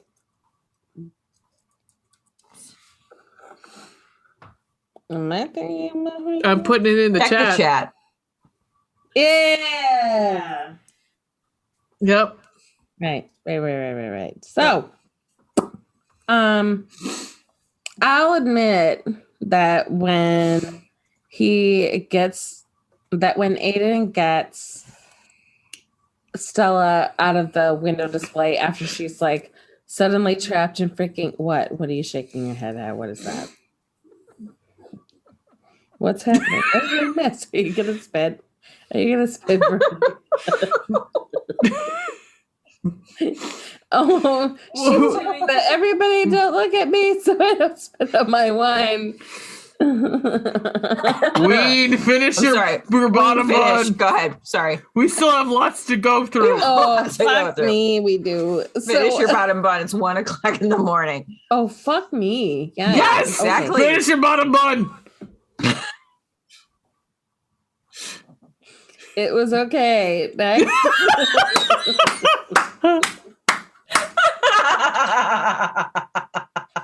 I didn't hate it. That's actually not if you didn't hate it, look, right? Like for a 248 page for somebody who doesn't read romance novels, for someone who doesn't read romance novels, doesn't believe in romance novels, and for a 248 page read, it was all right. You're the dog in the room with the fire. It's fine. It's fine. It's fine. Everything's fine. It's fine. Yeah. Next. All right, so let's get to some. Let's first recommendations. Would you recommend this book? Ween, would you recommend this book? Depends on who it's recommended to. Well, I mean, generally, would you recommend if you saw somebody who was like, "Hey, I want to read a Christmas romance novel"? Would you recommend it? No, I mean it's fine if you say no. You would say no. Well, I mean, it was fine. It was like Ray and I talked about it. A It was light fine. recommend. You're going to do a light recommend. That's fine. It was fine. That's fine. I did not regret this process. Miss Veronica, would you recommend this book? Okay, so I will say I think it's a little overhyped. However, Oh. Thank you. it is hot. And so We haven't if gotten you're there yet. we haven't gotten there yet. But I will say if you're looking for like a holiday read and you want something quick and like easy, Dirty. dirty, super hot, then Don't yeah, want to clean sure. up your I mean, act. again, like saying piggybacking off of Ween, like it depends on what you're looking for. If you're looking for like a quick holiday read, for sure. Yeah, of course. What about you, Ray? I'm gonna say yes, please do. I'm gonna say yeah. Okay. If you love Ted Lasso and if you've watched all 2 seasons of Ted Lasso and you've watched it a couple In times, 3 days. well, yes, like Ween did. I'm gonna say honestly, if you enjoy Ted Lasso, you're gonna like this book. Yeah, I think so. I think that's fair. I mean, and there's no hate on that one. Just like if you like Ted Lasso, I think you should read it. Like the same time, I'm like if you like Raylo, you should read The Love Hypothesis. Love hypothesis. Sure. I mean, it's not one I recommend for everybody who just is looking for books. It's fine, Right. but that's where I'm at. Yeah. So Fair.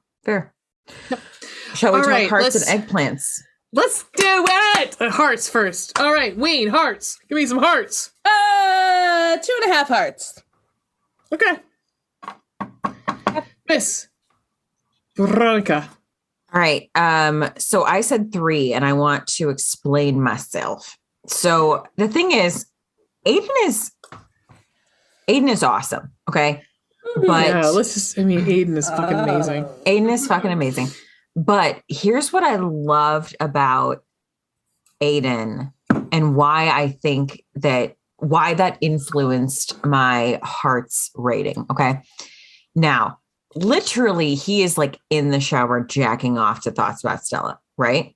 Mhm. However, this is not about eggplants. Like the things that he's thinking about, some dirty things, but also like the things that he's thinking about are like just really beautifully General I'm gonna thing. take her to the things. grocery store. Ugh. like mundane things about Yeah. life that Yeah. are far more prevalent than like the rest of the sexual stuff you might be thinking about. So he's literally just mid-yank. Okay. I've been in relationships that should have been ideal. On paper, they were partners that fit the bill. Good careers, ambition, similar hopes for the future. But I've never had this extra sharp carve of lust for someone and also wanted to sit next to them on the couch in matching robes and slippers before. With Stella, it's both hunger and affection, which is insane. I've known her less than a week. Crazy talk. Yet here I am fucking her in a frenzy in my imaginary office desk and already thinking about how good it'll feel to cuddle up with her afterward once I've drained her of anything resembling energy. I'll be the big spoon. She'll tuck her tush against my lap and we'll argue about china patterns. And then he also says, I grind my forehead into the tile and think about Stella knotting my tie in the front of the bathroom mirror, both of us dressed for work and trying to drink coffee on the fly. It's just such like a beautiful, even that early, he falls first so hard. And it's so Oh, obvious 100%. in the way that he's thinking about being with her. He's not just thinking about sex. Like this is literally page 84. And he is already like, I'm thinking about picking out china patterns with this woman. Yeah. It's ridiculous. It's but it's cute. It's very, very sweet. Ween, how many hearts do you give this? Did you already say it? Or are we missing Ray? 2.5. Ray, we're missing Ray. I'm going to go with the same. I'm going to go 3. The same thing. I mean, he's the one who wins it. Honestly, he wins it. Oh, yeah. Stella's a kind of, I hate to say this, I keep bringing it back because I don't want to, but Stella's kind of like a forgotten character at some points. Like we get her perspective, but she falls in love with him at the very end, which again, this is like, let's go back to like 1 second and just say like, this is a really difficult and complex relationship that you're throwing into a book that's 255 pages. Agreed. Yeah. Mm-hmm. Because she should be like, yes, she shouldn't be falling in love right away. She's been out of prison for a fucking month. Thank So, you. Right. At the same time, like, yes, I don't want her falling in love right away with somebody. So I get he's in a different place than she is. I totally get it. But like at the same time, like you want to be like, can you wait for her to catch up to you? Right. Right. But we all want it to be like, yay, because he's Ted Lasso. So yay.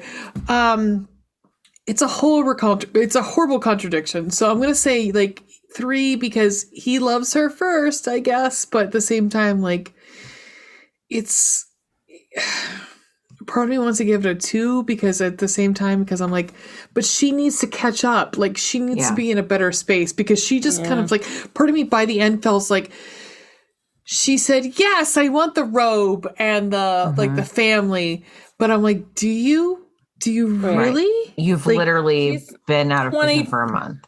She's 25 years old. Right. Like she literally meets him within like almost feels like 24 hours of her being out of prison. Like I'm like, it's very fast. It's very fast. So that's kind of why I wanted it to be longer because then like make it go past Christmas. Don't make let's make it a Christmas. How about that? I mean, the entire book takes place in like a 2-week time span. Right. And he's like looking at fucking engagement rings like, no. Yeah. No. Hold up. Whoa. Right.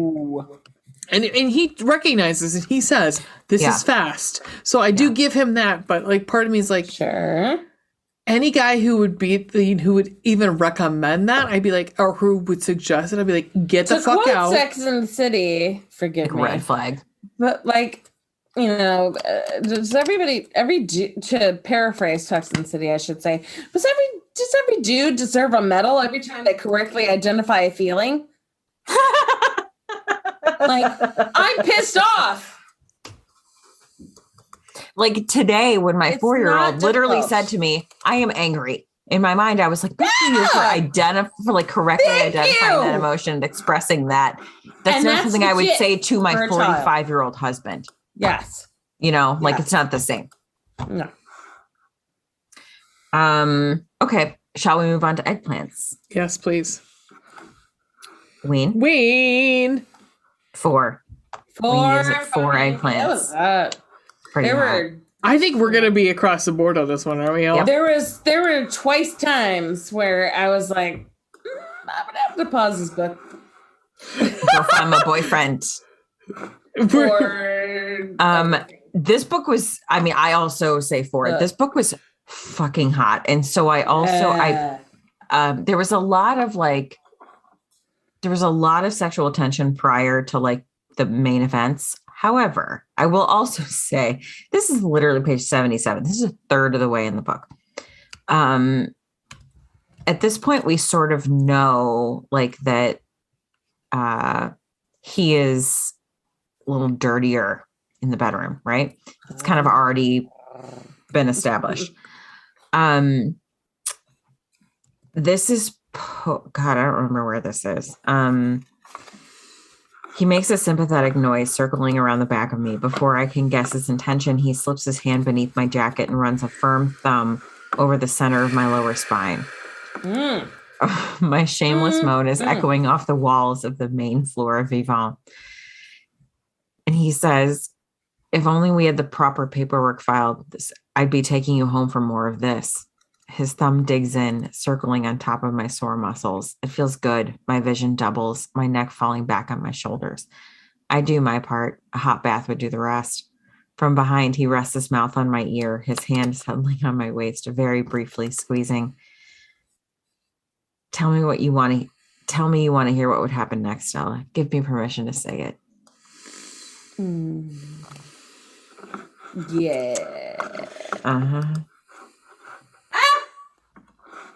Veronica, I believe you're blushing. Oh, I see the steam coming out of your wig. Do you see the steam? I do. Mm-hmm. 4 eggplants. No more, no less. Miss Ray. Because it's not erotica, but it's hot. No. It's real hot. It's real hot. I have cards here. Oh, thank God. Okay. So I've got these cards. I'd like to, because I'm going to agree with everybody, because it's fucking hot, and It's super hot. it's Aiden makes it hot. I mean, Yep. let's all just say Aiden's in his verbiage makes it hot. So I'm going to say, so it's really funny that these cards say "Sexy Santa Says," because we're going to imagine that would this be something that would be something that Sexy Aiden says, because he likes to say some things that are sexy and fucking hot. And I think I closed my my Kindle where it would tell me like what he was, because I had a whole bunch of shit that I was like, oh, can't even handle this. Okay. So anyhow, you guys are just gonna have to like go with me on this one. Sexy Santa says, "Guide my sleigh tonight by pulling on the reins inside my pants." Ooh! Yes. He would say, I mean, he basically did. Yeah, say he that. did. Sexy Santa says, "Dance for me like a slutty sugar plum fairy."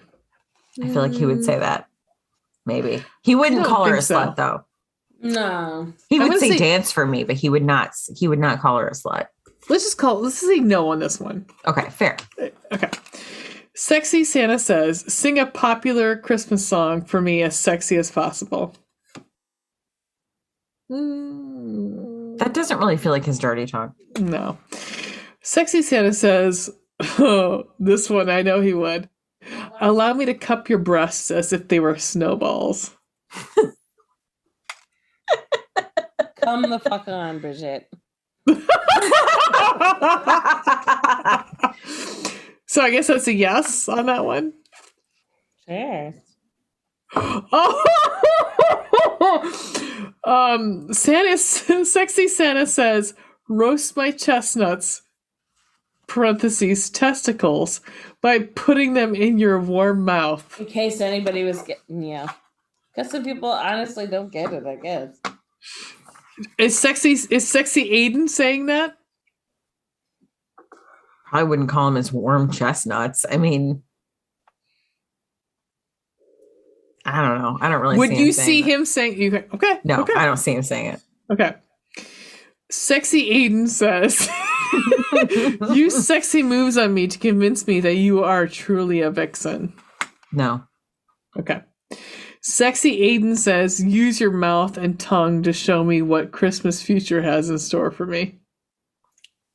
Yeah. I think so. I think Yeah. you'd say that. I could see that. Sexy Aiden says, "Sit on my lap and tell me what you'd like for Christmas."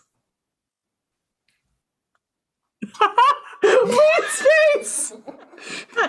I'm going to say yes on that one from Ween's face. I mean, I think it's possible. Love for Christmas. There is just one thing I need. Oh my god, that's a Sexy Aiden says. Sexy Aiden says, "Suck my North Pole." No, he wouldn't say that.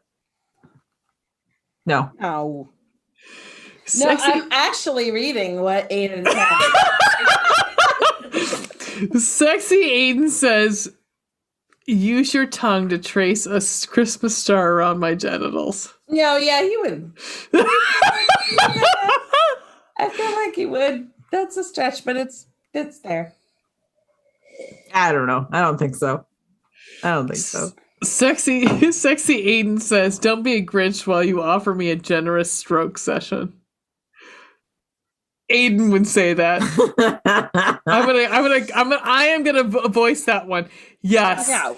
Yes. I No. will say at some point, Because he was going on about like, yeah, no. I'm gonna voice my opinion on that one. I will say at one point she says, they're having kind of an argument. I'm sorry, but I just like after this reminds me of it. They're having like not like an argument, but like they're at a turning point. And she finally like agrees. She's like, "You're my type." She blurts. The music behind me stops. Or maybe I just can't hear it anymore over the wind in my ears. What?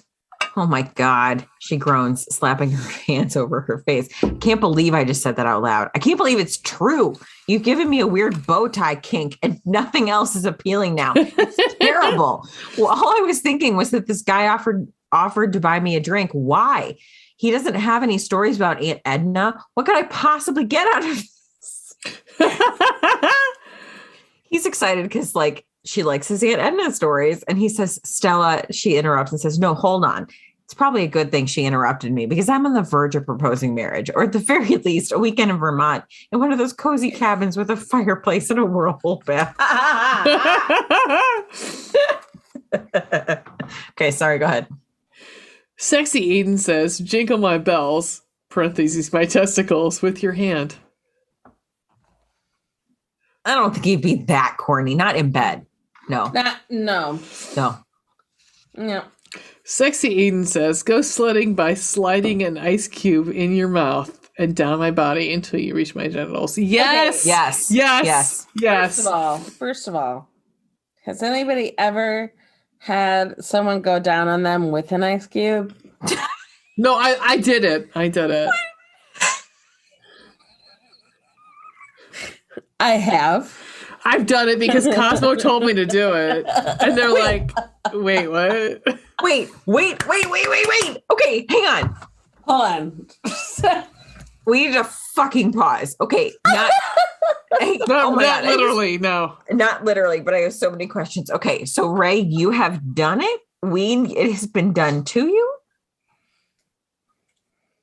That is affirmative. Okay. I have more questions.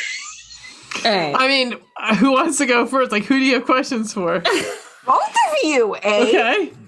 How was it doing it? B, how was it being done to you? Yeah, Ray. Okay, so so Cosmo always tells you, like, do this and do this and do this. And I was like, Right, of course. I'm like a 21-year-old, like, Cosmo, yes. can I say? Yes, Fuck fuck Cosmo. Cosmo. Yeah. I'm like, yes, I should do this. I should It's put an written by men. I should put an ice cube in my mouth and then go blow a guy. Yeah, that sounds good. So I did, and they're like, I'm still friends with this person, so it's fine. They're like, it wasn't that exciting. Like, it was like, it to me, I think not. what it is like, it honestly, it's the stranger factor. It's like the sitting in your leg, it's sitting in your hand and making you go numb. So when you jack off, it feels like somebody else. It's the same thing. But the thing is, it's somebody else blowing you. So I don't know. It was like, does it feel like a dead person blowing you? Like, I don't understand. Right. Like, isn't the warmth part of the happy part? I mean, yeah, they weren't like excited about it, but like Cosmo definitely told me to Cosmo. go and suck an ice cube and then blow somebody. But yeah, so now on the other hand, the receiving end, I'm gonna turn the reins over to Ween. Next. Okay. I have somewhat of a Goldilocks story here. So I forgot again that you're already laughing because you know where I'm going. Chugga chugga.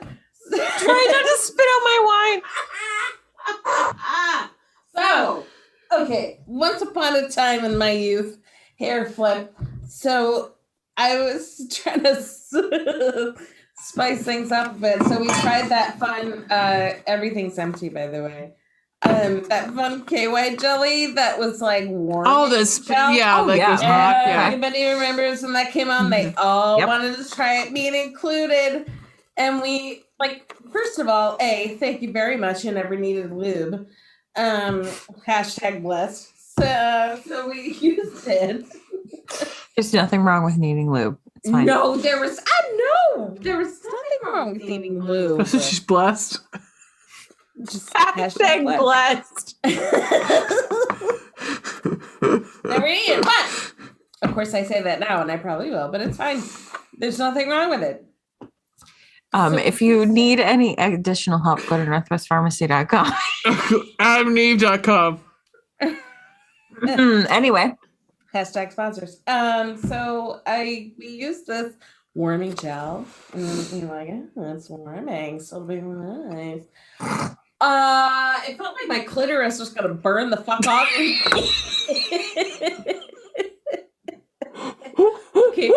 Erica, that was all on you. You should not have taken a sip of wine during that time.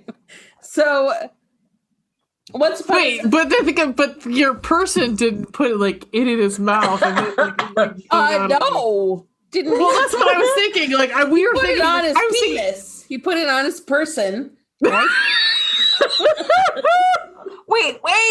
Wait. He put it on his person, not in his mouth? Yeah, because like Correct. this whole thing is like wait. The question was the thing was like sliding it in your mouth. Wait, he put it on his person, Yeah. not in his mouth. I mean, that's where it's supposed to be, right? No. Yes. No, it's lube. Yes. That's what No, the it's warning not lube. Water is not lube. No, the KY jelly. Yes. Oh, lube. okay. Oh my Right. God. Okay. No. Okay. He put I it thought on. he his put an person. ice cube on his penis. Oh no. No, but the lube is getting so the there. KY Hold on. jelly is supposed to be lube. Okay, right? she's getting there. Let's let her I'm continue. getting there. That's one end of the spectrum. Now, Ooh, okay. on the other end, That's what she said. same person was going down on me, and we thought we'd heat things up with a Cool Island song. With no, not a Cool Island song, but like an Ice Cube. So he was going to town. He was going down on me, spelling the alphabet with his tongue and an ice cube in his mouth. And turns out not so great because 2 reasons. It's One, cold. Yeah, it's cold as fuck. And if anybody has tried to have sex I defy anybody, first of all, to have sex in the shower or a bath when there's running water. Thank you. Okay? When It's a difficult. female has some, yes, when you have that natural, like oily, like lubrication, and then water, it's oil. Exactly. Water is not lube. No, it is not, It's not. and it ruins everything. My It's dog's terrible. snoring. Same FYI. thing happened. Just saying. Did you say Madonna is snoring? My dog. My is snoring. dog is snoring. Luna is snoring. If you can't hear her, she's pretty fucking loud. I can't, but it did make me almost spit my wine on the fucking laptop. So, yeah. On the other end of the spectrum, Ice Cube is not so great. Okay. So, that being said, mint. Well, has so- a similar cooling effect, right? So Sexy Aiden says, I'm dreaming of White Christmas, so start to get me there with some tongue flicks. Mm, Yes. yeah, Let's see. sure. Let's see. Sexy Aiden says, no, he wouldn't say this. Be a ho, ho, ho by No. grinding on No. bee drink. Nope. Okay. No. No. Last Okay. one. Okay.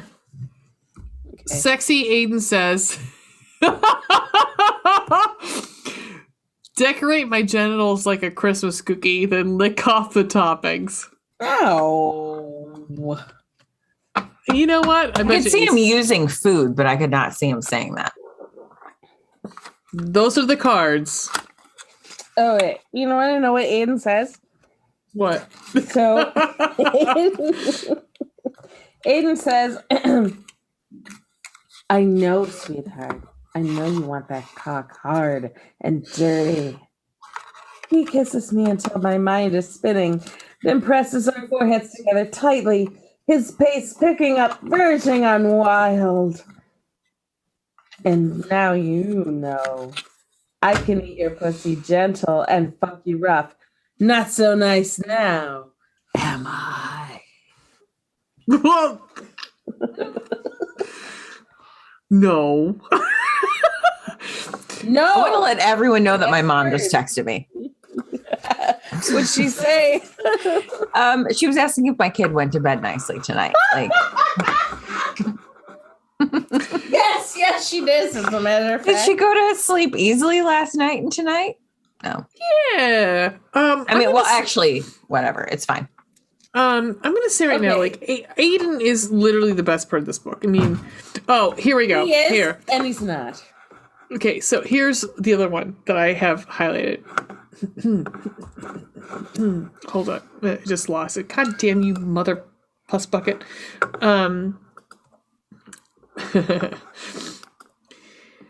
Hard, horny male. My face ends up buried in his neck, his hands boosting me higher until both my feet are off the ground, and he bucks into me wildly, slamming me repeatedly against the side of the counter.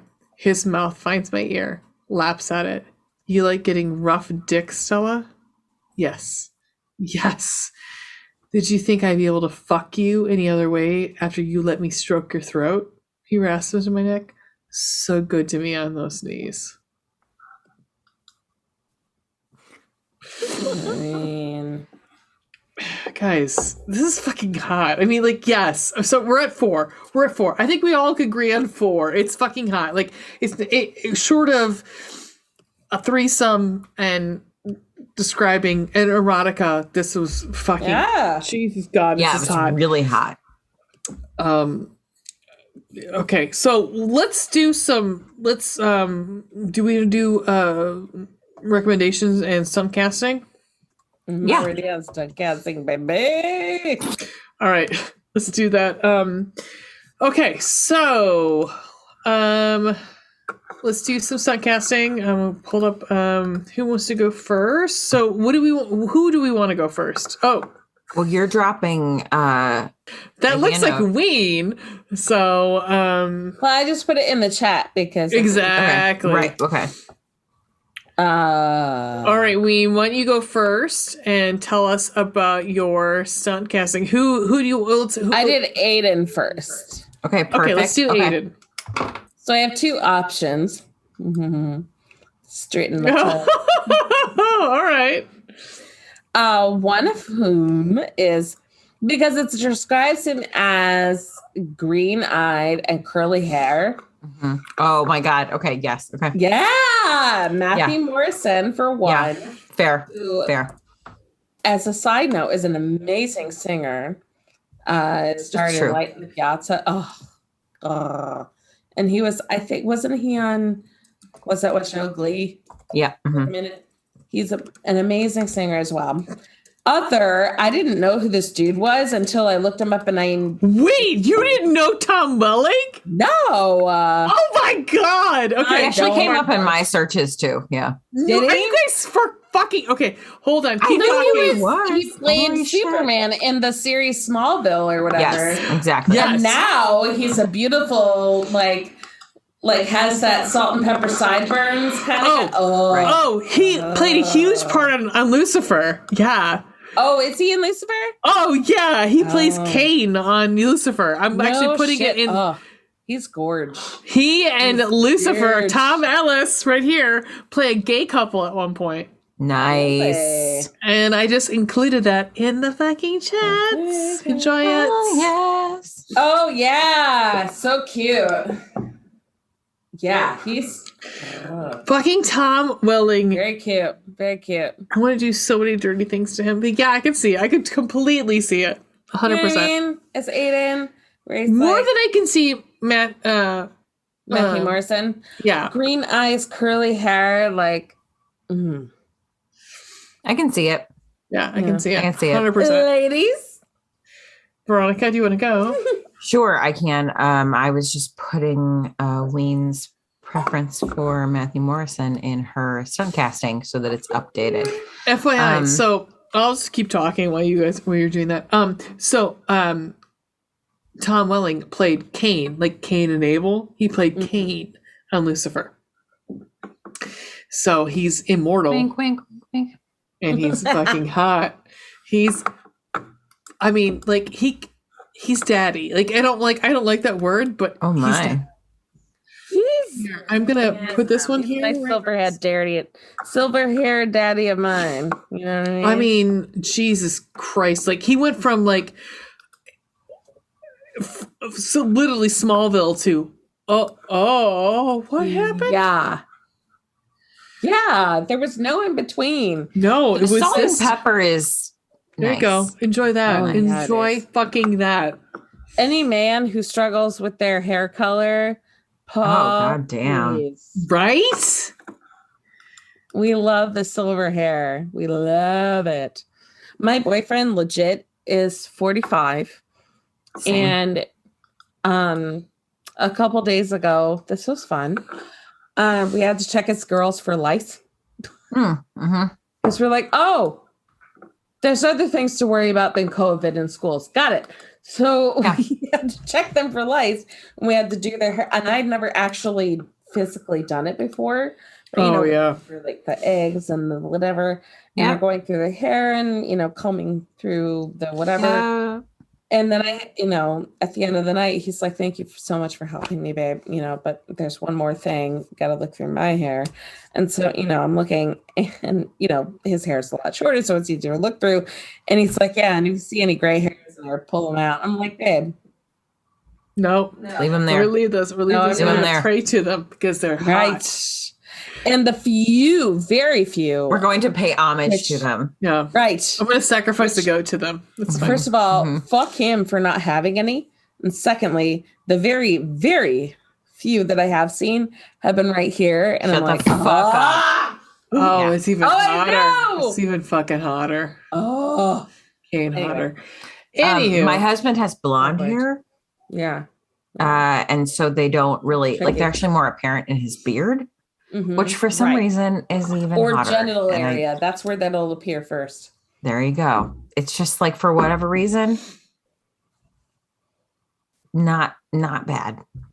I don't understand. Anyway, okay, so let me please tell you who my Aiden I had is. a couple more for you guys in case you want to look at those. I saw them. I saw them with Tom Ellis. Okay, listen. Let's reel it back. Dial it back. Let's pull it back a little bit. This is the person that I chose for my Aiden. His name is Ian Harding. He is very easy on my ojos. Oh, how cute he is. Facile on the ojos. Very he is easy. Adorable. On the ojos. Young. At one point. Oh, Jesus. Hello. You're welcome. Yes. At one point, she specifically talks about his, like, a lock of hair falling down over his forehead. Mm-hmm. So that sort of, like, I liked the way that Ian Harding's hair, like, has the potential to do that. He has been in a lot of things I have not seen. I had actually never heard of him, but he did look familiar. He was in Chicago Med, Pretty Little Liars. Not many other things I recognize because, again, I haven't seen the show. NCIS Los Angeles, I guess, which has longtime heartthrob Chris O'Donnell. Lord have mercy on my soul. Anywho, real attractive. He has dark hair, green eyes, which is how Aiden is described, having dark hair, green eyes. Again, like on this podcast, we talk a lot about there are colored contacts, right? So regardless, like Ian Harding has the hair that like has the potential to fall over his forehead, which is kind of what I was looking for because you can always wear colored contacts. But he's really easy on the ojos and looks really nice in a suit. Nice. Do you have one with him in a suit? Yeah, a lot of them. The last two I sent you have him in a suit. Oh. Yes. I mean, they're headshots though, so like it doesn't show as much of his body. But yeah, him in a suit. Because I picture Aiden going to work in a suit. I like the blue suit. And particularly I like the blue suit. Fuck yes. Fuck yes. Fuck dumbass. Yes. I mean, that's what you just said. It was fuck you, dumbass. Sorry, love you, but yeah. Anywho, he's real attractive. The thing is, we talk a lot about age on here, but like when I searched actors with green eyes and dark hair, like the typical supernatural characters came up. Like Jensen Ackles and Jared Padalecki. Yes, exactly. So like those came up, but I was like, yes, but they're like in their 40s and 50s by now. Well, I mean, my pick is in his 40s. Okay, so but we all know who my pick is. You all know who my pick is, right? And oh shit, Is it going to pick up? Oh, it's not going to do it separately. God damn it. Did you pick Jason Sudeikis? Yes, I fucking Yes, did. you I did. picked Of Ted course you did. Lasso. Come You on. picked fucking Ted Lasso. Of course you did. Of Doesn't even course I surprise me in the did. slightest. Yeah. it So makes there's sense. the first one. There, hold on, because I Fair. mean, hello. The only So- reason I didn't was because she didn't say that he had a mustache. I mean, I didn't care. I really And didn't at one care. point, he literally here's says, like, him did and I his- forget to shave? Here's him and his fucking like his bow tie and yeah. So Okay, I can see that. There's this I photo mean- that Ray has of Jason Sudeikis with like minimal stubble, excellent hair, and like a velvet green suit. blue. At the it's Emmys, blue. apparently. It's like a blue was- green. It was the Turquoise? Emmys, yeah. Yeah. It is at the Emmys. I can see it in the Yeah. background on the pause and repeat. It's the is big whatever, one. It's step the and one where repeat. yeah. So and I included the one that I really love where he's like So licking it. pretty. So pretty. Yeah. So yes, no, I picked Jay Jesus. Suds. I picked Jay Suds. If you didn't know, like I told you ahead of time, that's who I was picking. Shocked. I'm shocked. I know you're shocked, I am but completely shocked. Well, but in fairness, that's the fan fiction, right? That's who it's intended to be. yes, Yeah. yeah. I mean, who doesn't want to have a fucking mustache ride from this bitch? Yeah. All right, let's do Stella. Okay. Ween, who's your Stella? All right. Hold on. Stella! I can't believe we got this far into the episode without one of us yelling Stella. Thank you. I'm actually kind of proud of us. I chose. Oh, I guess I can't do that. Stella! Polly Perrette. Oh, from NCIS. Yes. Okay, I thought that was appropriate. I can see it. Wait, did you put on links yet? No. No, sorry. I'm bad at this. Sorry. Mr. Veronica walked by and I yelled Stella toward him. He was like, what? Is this right? She had Oh, green yes. eyes too. Okay, I see Yeah. it. I see it. Yeah. Yeah. Do you totally Also, see it because this she's woman does not age. No, No. she's like 50 years old. I know. What? She's She's like, 50. yeah. I'm 50. Born 50 years old. 1969. She was born in Fuck you. 1969. So she's She is- she's 52. She's 50 fucking two. Yeah. Yeah, she looks That woman great. does not age. She looks great.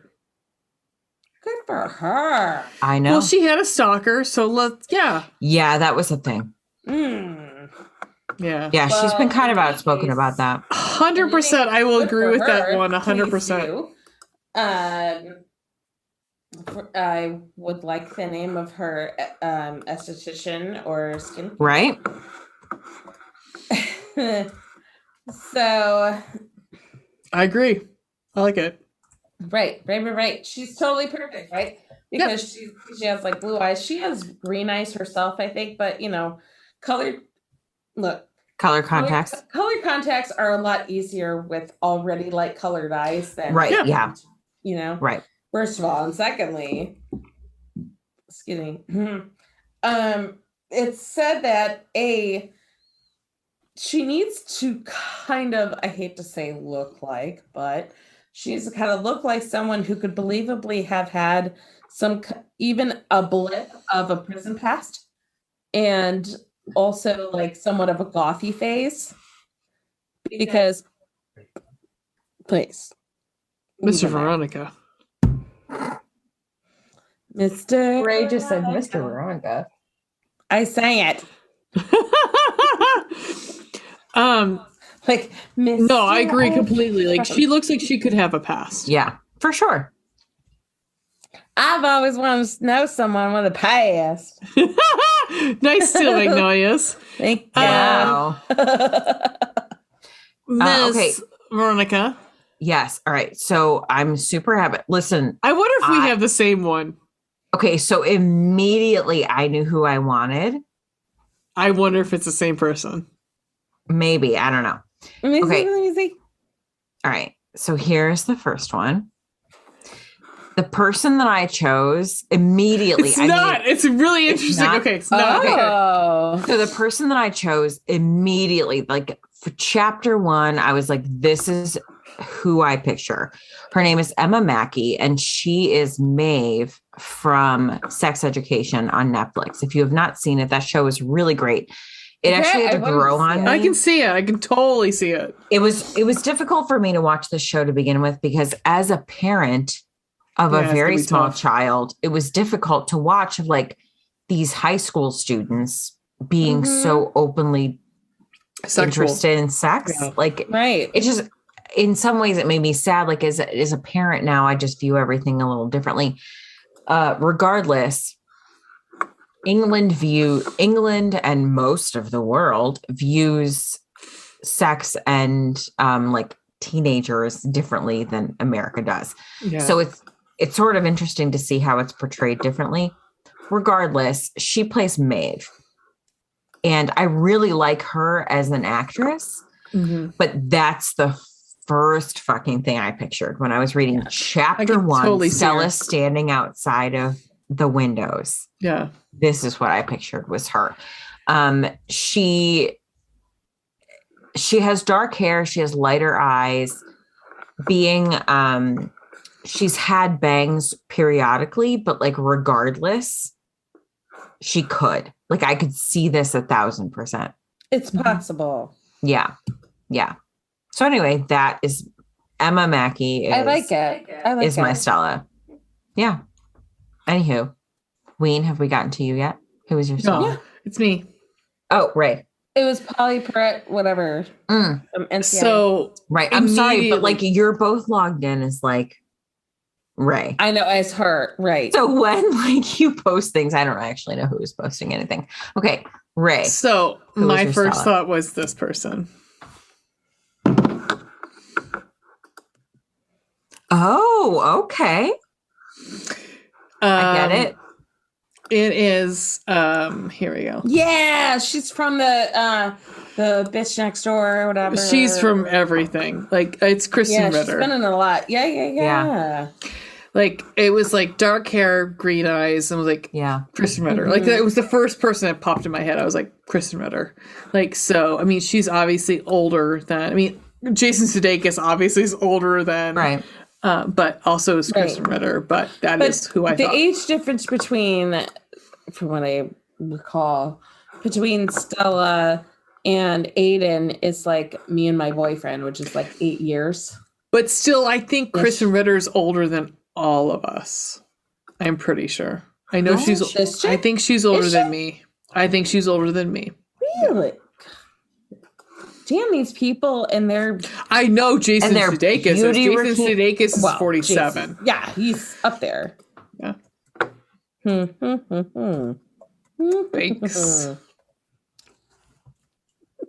Thanks. But yeah, that is my Stella is Kristen Ritter. There you go. All right, so third person. Who has a third person? Oh, I do. Okay, I do too. Ween, do you have one? Okay. I did for Shirley, I believe. All right, so we want you to do Shirley. Well, I don't know what the actress's name yet. I have yet to look it up. But in the Sex and the City series, she played Bunny McDougal. Oh. I don't even know if she's still living, but... You're talking to not me, but I talked to a Sex and the City person. Yeah. I've seen the whole series. I've seen both movies. I've not seen the new series. Okay. She's either her or that one social worker chick from Mrs. Doubtfire. You know what I'm talking about? And she also played Jim Carrey's assistant in Liar Liar. Yes. Okay, got it. Yeah. Mm-hmm. Her. Very her. Hang on. I'm writing that down. Jim Carrey's assistant. Like I immediately... I know who it is. I just don't know the name. I'll look it up.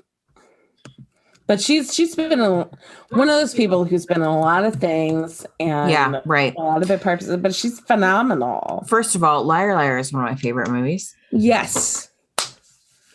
Like Fight Me on It. I love that movie. Yeah, it's fantastic. Jim Carrey is a godsend. It's Also, such a his good ex-wife, movie. amazing. That movie is fucking More fantastic. Tierney. I loved her. Yes, exactly. What is it you're talking about? No, that's right. No, What? that's not his ex. No. Yeah. Hang on, I'll find it for you. Liar. Oh, it's Anne Haney. Anne there Haney. we go. She passed away in 2001. She Yeah. passed. Oh, she was a great Love her. actress. Yeah. God, that Even- movie is so good. Even the other attorney, Swoosie Kurtz, now Oh, right. easily. Oh, Jennifer Tilly. God, her in that movie is so fucking God, funny. So funny. So fucking funny. Oh, I forgot Sherry O'Terry was in that movie. Oh my fucking God.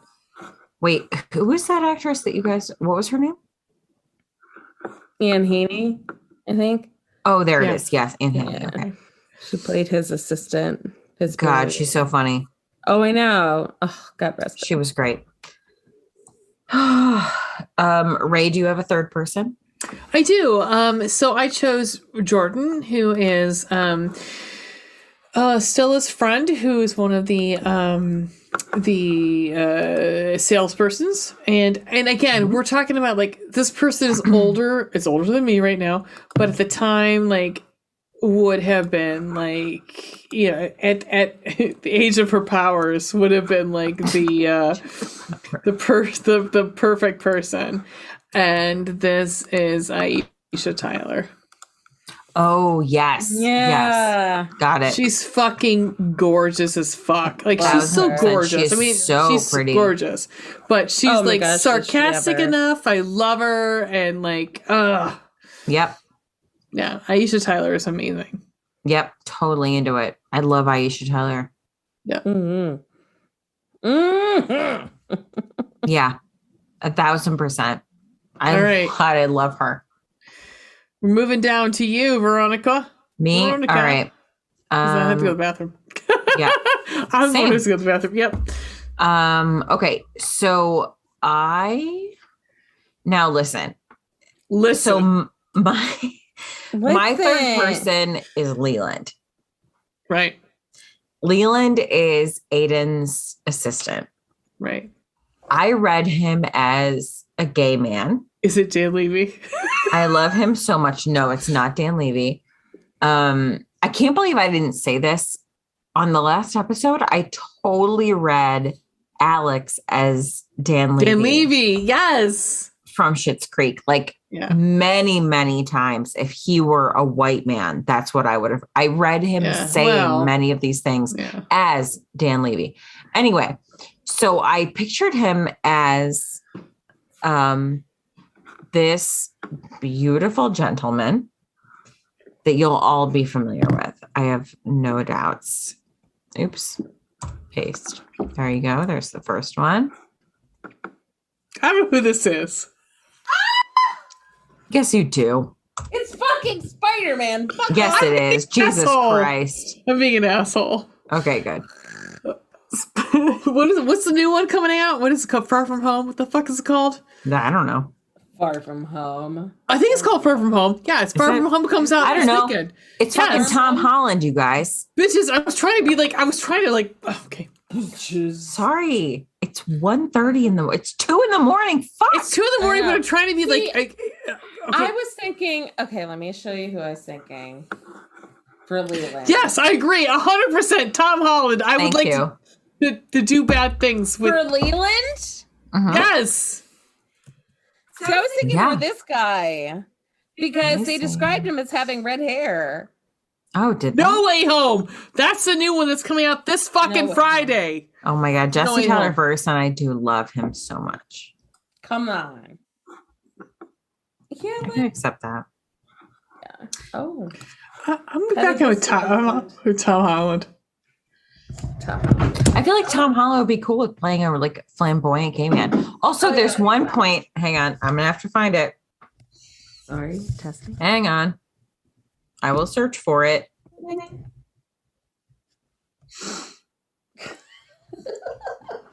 Okay.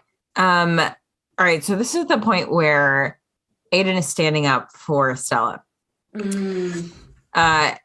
And he says, oh, yes, I can. I have a controlling interest in this company. 60%, if you recall. Those meetings are just to humor you.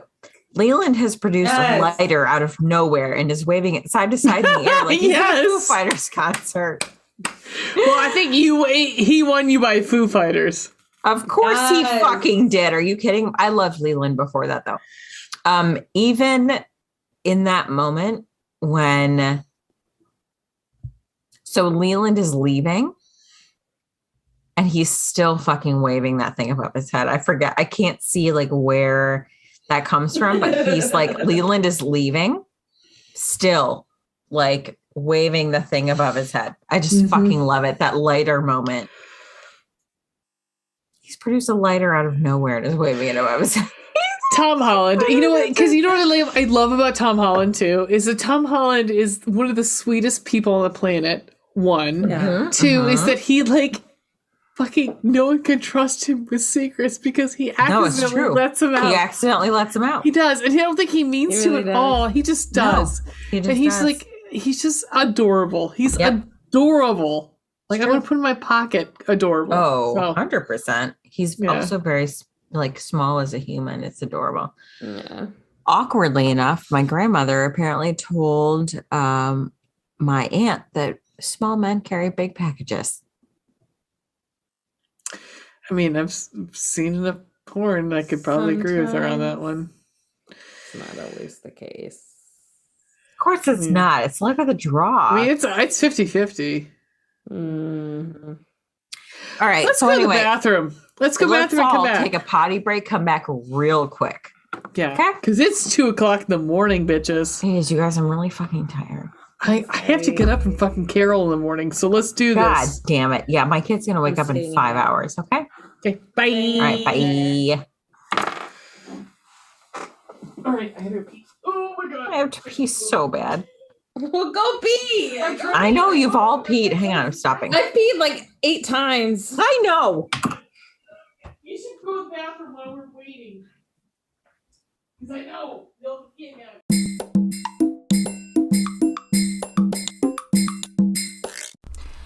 And we're back.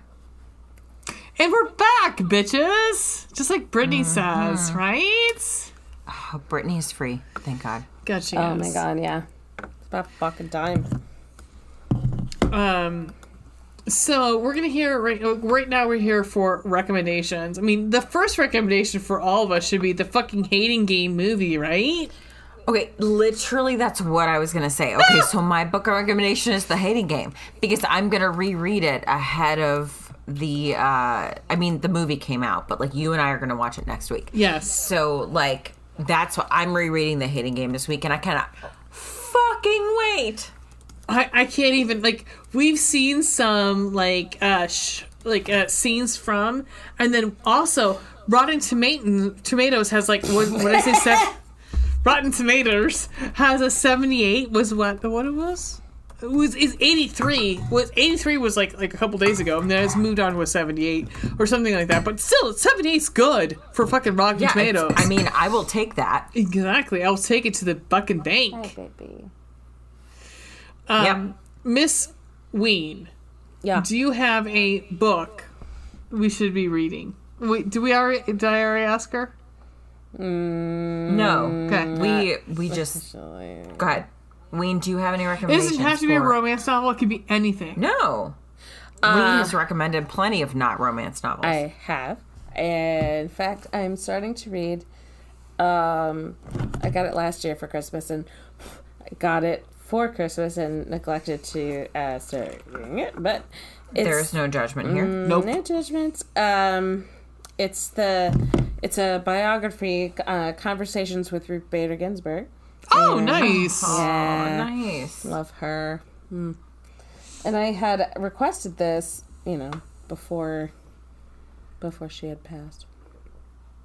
I was very sad. I cried a lot that day. I did too. I cried like a baby. She was one of the, modern female heroes. I literally kept it together until I was at dinner with my husband and my daughter, and I had a total fucking breakdown and needed to go upstairs and be by myself. No. Yeah. It's legit because she was a pioneer of our modern time. She was indeed. May she rest. R.I.P. Ray! So I I have a couple books that are coming due for review. So I have one that I'm gonna I actually there's a review on the website that I put up, and I would recommend it. It is fucking steamy as shit. Talk about this book being steamy. Whew. A Gentleman Seeks Bride by Megan Frampton. Oh, yeah, you and I Holy talked about this. Fuck me. We get before we get the sex scene, we get at least two, we get two masturbation scenes. Wow. From his perspective. Yup. Where he imagines her fucking stroking him off. Wow. Yeah. And so a little bit about the plot is it's one of those where it's in this delightful flip of a classic romance trope. Megan Frampton creates a handsome, witty hero in need of a wealthy bride. So we get that switch where it's not so much the hero that's giving up it's the heroine that's giving up her freedom for a marriage. It's the hero who is. And because he needs to find a wealthy woman so he can support his family. And I bring that, so I actually wrote a review on this. It's very good. I enjoyed every second of it. What I do like, and I'm gonna spoil it because it's I'm not really spoiling it, is that he's in love first. So it's him. I love that. It's him falling like, oh Jesus, what do I do now? Like, I love this woman and I can't have her, sort of thing. And yeah, somebody said it was like enemies to lovers. It's really not at all. She doesn't realize that she's in love with him for a good while. But it's a strong woman.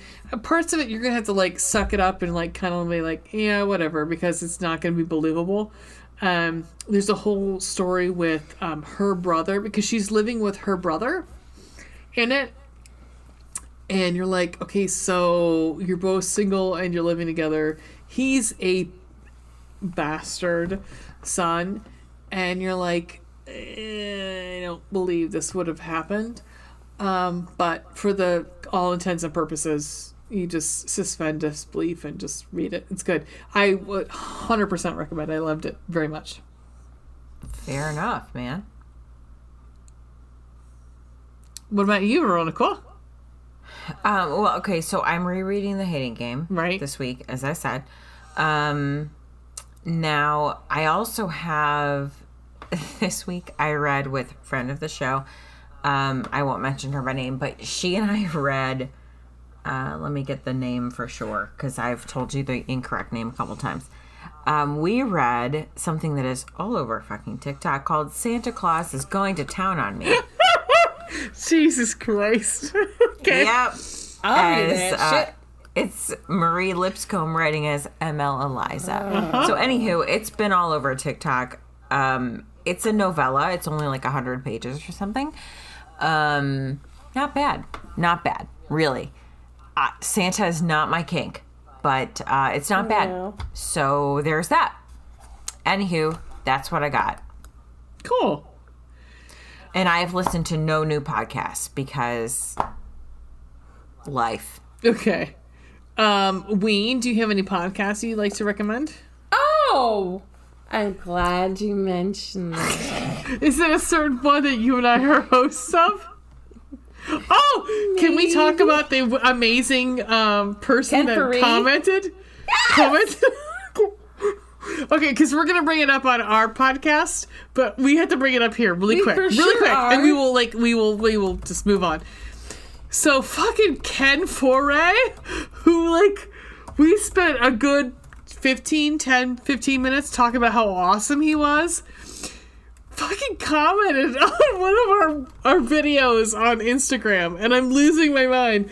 And I was like, you didn't realize that you commented that you liked the fucking Insta where we talked about how Rob Zombie is a hack. Fine. It's fine.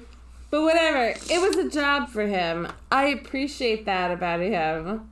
Go Ken Foray. Yay! But it made me sad. So Ken Foray, like, loves us, supposedly. It was his first day on Instagram. His first day on Instagram is when he likes us. So I'm for it. I'm happy. You guys about are awesome. Yeah. That's awesome. Fuck yeah. Booze, So Booze, our and Blood podcast. there you go. Booze, Booze, and Blood podcast.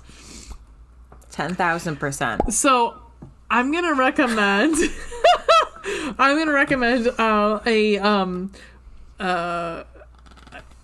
podcast that we've got. I really enjoy these two people, and we have had. They have become like they're on only episode 6, so they really enjoyed the Love Hypothesis, which made me laugh really hard.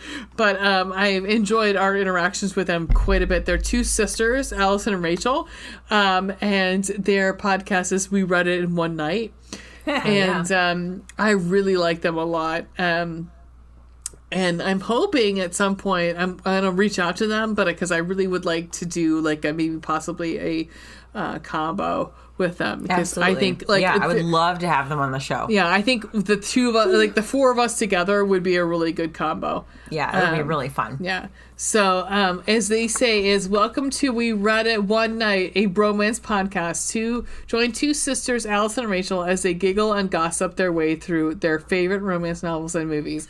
Catch us weekly for inside jokes, swooning, and overall joy. We love sex positivity, abs of steel, pouches of passion, diverse stories, and most importantly, HEAs.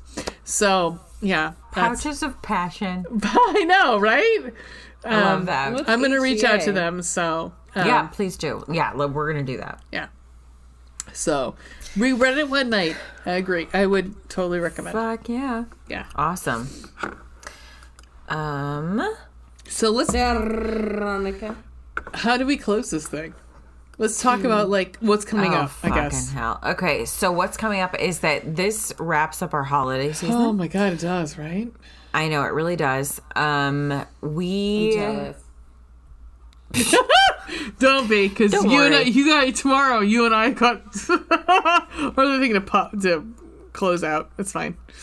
Yeah, I mean, listen, I'm not done with holiday shopping by any means. But so okay, all right. So anyway, this closes out our holiday season. Now we're ending the year on a book that I swear to God, has been on my list since the very, very beginning. We're ending the year on The Stopover by T.L. Swan. This episode is airing on the 14th, I think. Mm-hmm. Yeah. We're ending the year on The Stopover by T.L. Swan, December 28th. In between, we're doing The Hating Game. That will come out the 21st. That will be the page to screen for the month. And then we start the new year. So that's pretty much what's going on. I think we're starting the new year with an anniversary show, like a best of. We are. Which I cannot fucking believe that our podcast has been on for an entire goddamn year. So thanks, pandemic, because that's basically what got us into this mess. Regardless, we're really looking forward to it. It's true. And then after the anniversary show, we're actually doing an ARC called Meet Me in the Margins by Melissa Ferguson. February, what was that look for? I'm so excited. I'm excited. Oh, you're excited. Okay. February is going to be dedicated to Black Heritage because hello. Oh, and FYI, we're doing the same thing over in 3B. We're doing Candyman for February. Yes. Hell yes. Looking forward Because to it. I didn't realize until 3 weeks ago that Candyman was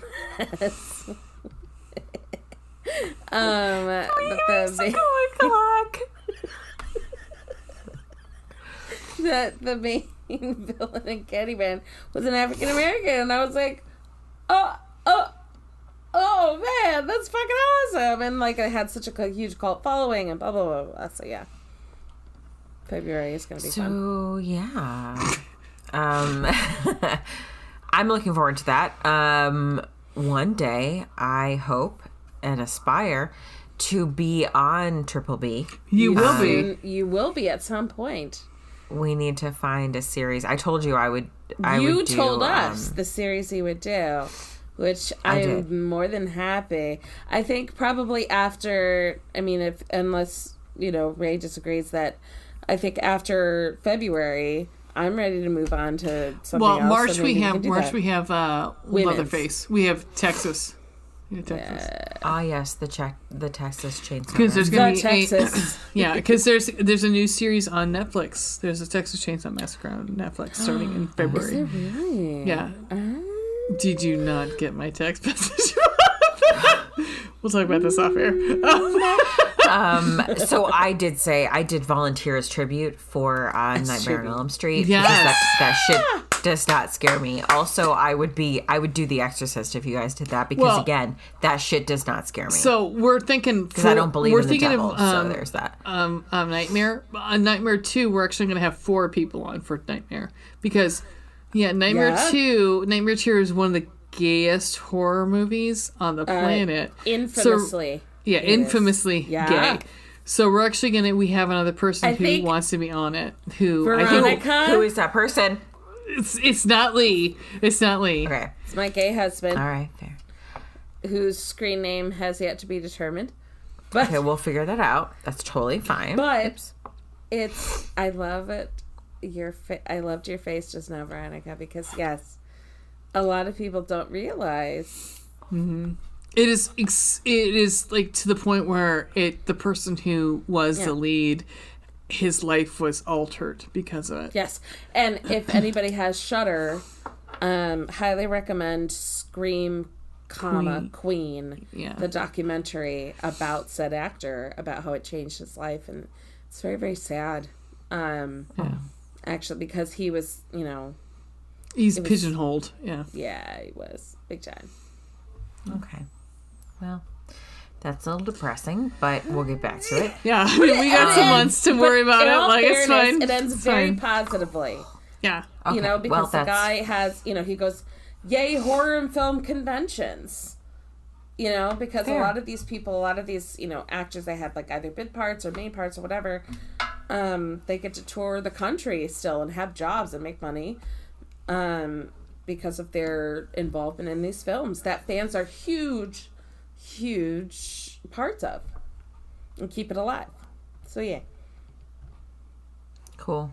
Fair. I'm excited. I'm super excited to be a guest on your podcast. Oh my God. Okay. All right. So we've discussed the schedule. So you can find us, please. Find us on the website. We post extra reviews on our website, chicletbookclubpodcast.com. You can find us on Twitter at Chicklet Podcast, Instagram at Chicklet Book Club Podcast, TikTok, we are Chicklet Book Club, Pinterest. You can follow our Spank Naughty List and our stunt casting, Chicklet Book Club Podcast. Email us at chickletbookclubpodcast@gmail.com. We would love to hear your constructive criticism. Specifically your constructive criticism. Okay? And then you can also find us on YouTube. One way that you can support us, you can go to Patreon and support us there, but also you can support us for free by going to the Apple Podcast app and rating us and reviewing us. Again, constructive criticism. If you don't like our voices, there's nothing we can do about that. So please don't comment that. But you could tell us like, hey, I'd love to hear this from your podcast. Or can you please stop talking about this from your podcast? Those are things that are okay. And we'd love to hear about those things that would make our podcast more enjoyable for you. But again, if you don't like our voices, that's our literal bodies. Eat a large dick. Yeah. Please don't tell us that you don't like the physiological things about my body, because I feel like the more it. you talk about this, the more you've actually gotten a criticism about this. I have read a lot of reviews from podcasts about people saying like, we don't like your voices. Not ours. And you know what? Just in general. Not ours. Like, that's. But I will say it's usually women hosts. Are people really that? So yes. So stuff you missed in history class. Yes. Because I mean, I honestly, I'm the one. I'm not. I would never write this, but like, there's people that there's more hosts that I've been like more like, oh, I feel better with than other ones. Like, just because they're Sure. yeah. And that's fine, but that's you. I've never that's a you problem, Precisely. not a me problem. No, 100% I would true. never write that. No, my God. No, of course not, because So- you're not a fucking asshole. So Flophouse podcast, who I've many times have recommended. Yes. Elliot has a very nasally, high-pitched voice, and people have been like, "Your voice is annoying." And he's like, Thanks. "Thanks, I can't change Thanks. it." Yeah, It's just my voice. and I love his high-pitched, nasally voice. It's fine, It's like- but like, Right. what is he That's gonna not do? something That's not constructive criticism. Like, at No. some point, Precisely. That's not something that can be helped. no. There's a TikTok dude that our podcast follows that is super hot. Anyway, he said something like people were making comments about him, and he was like, "Hi, I just want to remind you that when you make comments like this, you're talking about my face, Right. my actual face." Right. That I have no Control over. over. Hey guys, That, like, I didn't have anything to do with. should we? Wow. So I'm really, really careful about, like, I mean, even like in my private conversations with family and friends about like commenting about people and how they look, I'm just like, yeah, I don't know, that's their face. Like, so really what it is that like, I don't, having a daughter specifically, Yeah, like, I don't talk about bodies at all. get a daughter. Yes. I don't talk about bodies at all in front of her. At all. It's changed the way I talk about myself. So Because I don't want her. She looks so much like me that people say to me, like, obviously she is your child. And so I don't want to, she's going to grow up with people saying to her, you look so much like your mother. And if I am talking negatively about myself, she's going to retain that information. And she's going to hear people saying, you look so much like your mother. And then she's going to remember me talking about how I don't think I'm pretty. hence the reason I have a different nose. Thank you. It's fine. I mean, it's fine. But that's, I mean, like, I have also considered a nose job. We know a guy. well, I've had one. So I know. But, like, that's why. Because, like, I had, like, a mother who had a Hungarian nose. And that's why I don't know. But, yeah. I mean, But I don't want her to believe that she is unattractive because of, like, the way I view myself. She's fucking beautiful. she is. Yeah. She's a beautiful kid. I don't want her to ever think Thanks, she isn't. Ween. Thanks, Ween. Oh, I will send you guys this picture when I was putting on makeup before this, before her bedtime. She came up behind me. Please tell Ween about her telling you that you're a bad writer. Oh my God. Okay, I will tell this one story. And then we need to go because it's It's real almost late. 3 o'clock in the morning, guys. It's so fucking late, you guys. Ween's all right, supposed to drive so- home. Jesus. Okay. So, she's gonna look. she does. She looks really bundled up, like the way that She's thinking of Star Wars, like, She's like, oh, fucking hell. So the other day I was helping my daughter with her writing homework, like physical, like writing letters, right? Yeah. So they have a different letter every week that they're focusing on. They're supposed to write words to begin with that letter. Every Okay. fucking week. Oh, I see a letter. Okay, got it. A letter, Got but it. Got each. Yeah, got it. So in the week, like I had written the words in like on the I printed out, like I looked up handwriting paper, you know, with like the lines and the whatever. Printed that stuff out, wrote the words down, was like, write these words, copy from me or whatever. She goes, is that a P? And I said, no, it's an A. And she said, oh, well, it looks like a P. And I said, sorry, it's an A. And also, I'm 32 years older than you, okay? Like, I know what fucking letters my look like. It's God. literally my job. I didn't say any of that to her. I just said, okay, sorry, it's an A. And she goes, you're not a very good writer. Oh! Ooh, she told you. Oh, Trust me when I tell you. Oh, bitch she's keeps me humble. sassy. She's sassy as fuck. Good for you. I mean, Oh, I know. I not keep right telling my now, husband, like, but good. I know. I keep telling Mr. Veronica, like, it's going to suck Veronica. now. It's gonna suck But, right like, now. in 30 years, it's going to be great. Monsieur- Like, Monsieur right now, Veronica. it's going to be terrible 20, for us. 20. Oh yeah. Oh yeah. Not even 30, 20. Maybe even 10. I know. Even 10. But in What 30 does that years, mean? she'll There's have, this like... meme that I always send to my boyfriend, which is funny. That's like, I thank God that I, am part of raising a strong, independent, Yes. headstrong woman. But my God, Yep. can we please not in this grocery store right now? Yes, exactly. Yeah. I know. It's 100% true. It is. It is. All right, you all. Anywho, that's my life. Guys, we didn't do the buy. We need to do the buy, and so No, you we can need to do the We're buy. gonna right. do it right now. so that way we All can right. all go to bed because it's 2:30. It is 2:30 in the morning. love you How do both we so much. end this podcast? In the most annoying way possible, bitches. I have been waiting for this, accurate. dying for it. Count us out. Ready? 5, 4, 3, 2, Oh. 1. Bye.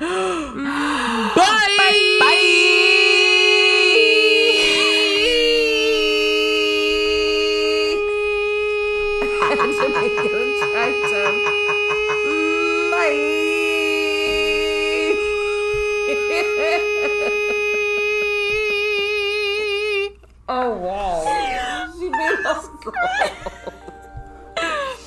Last week, Lee did like an octave. He did. He harmonized. It was amazing.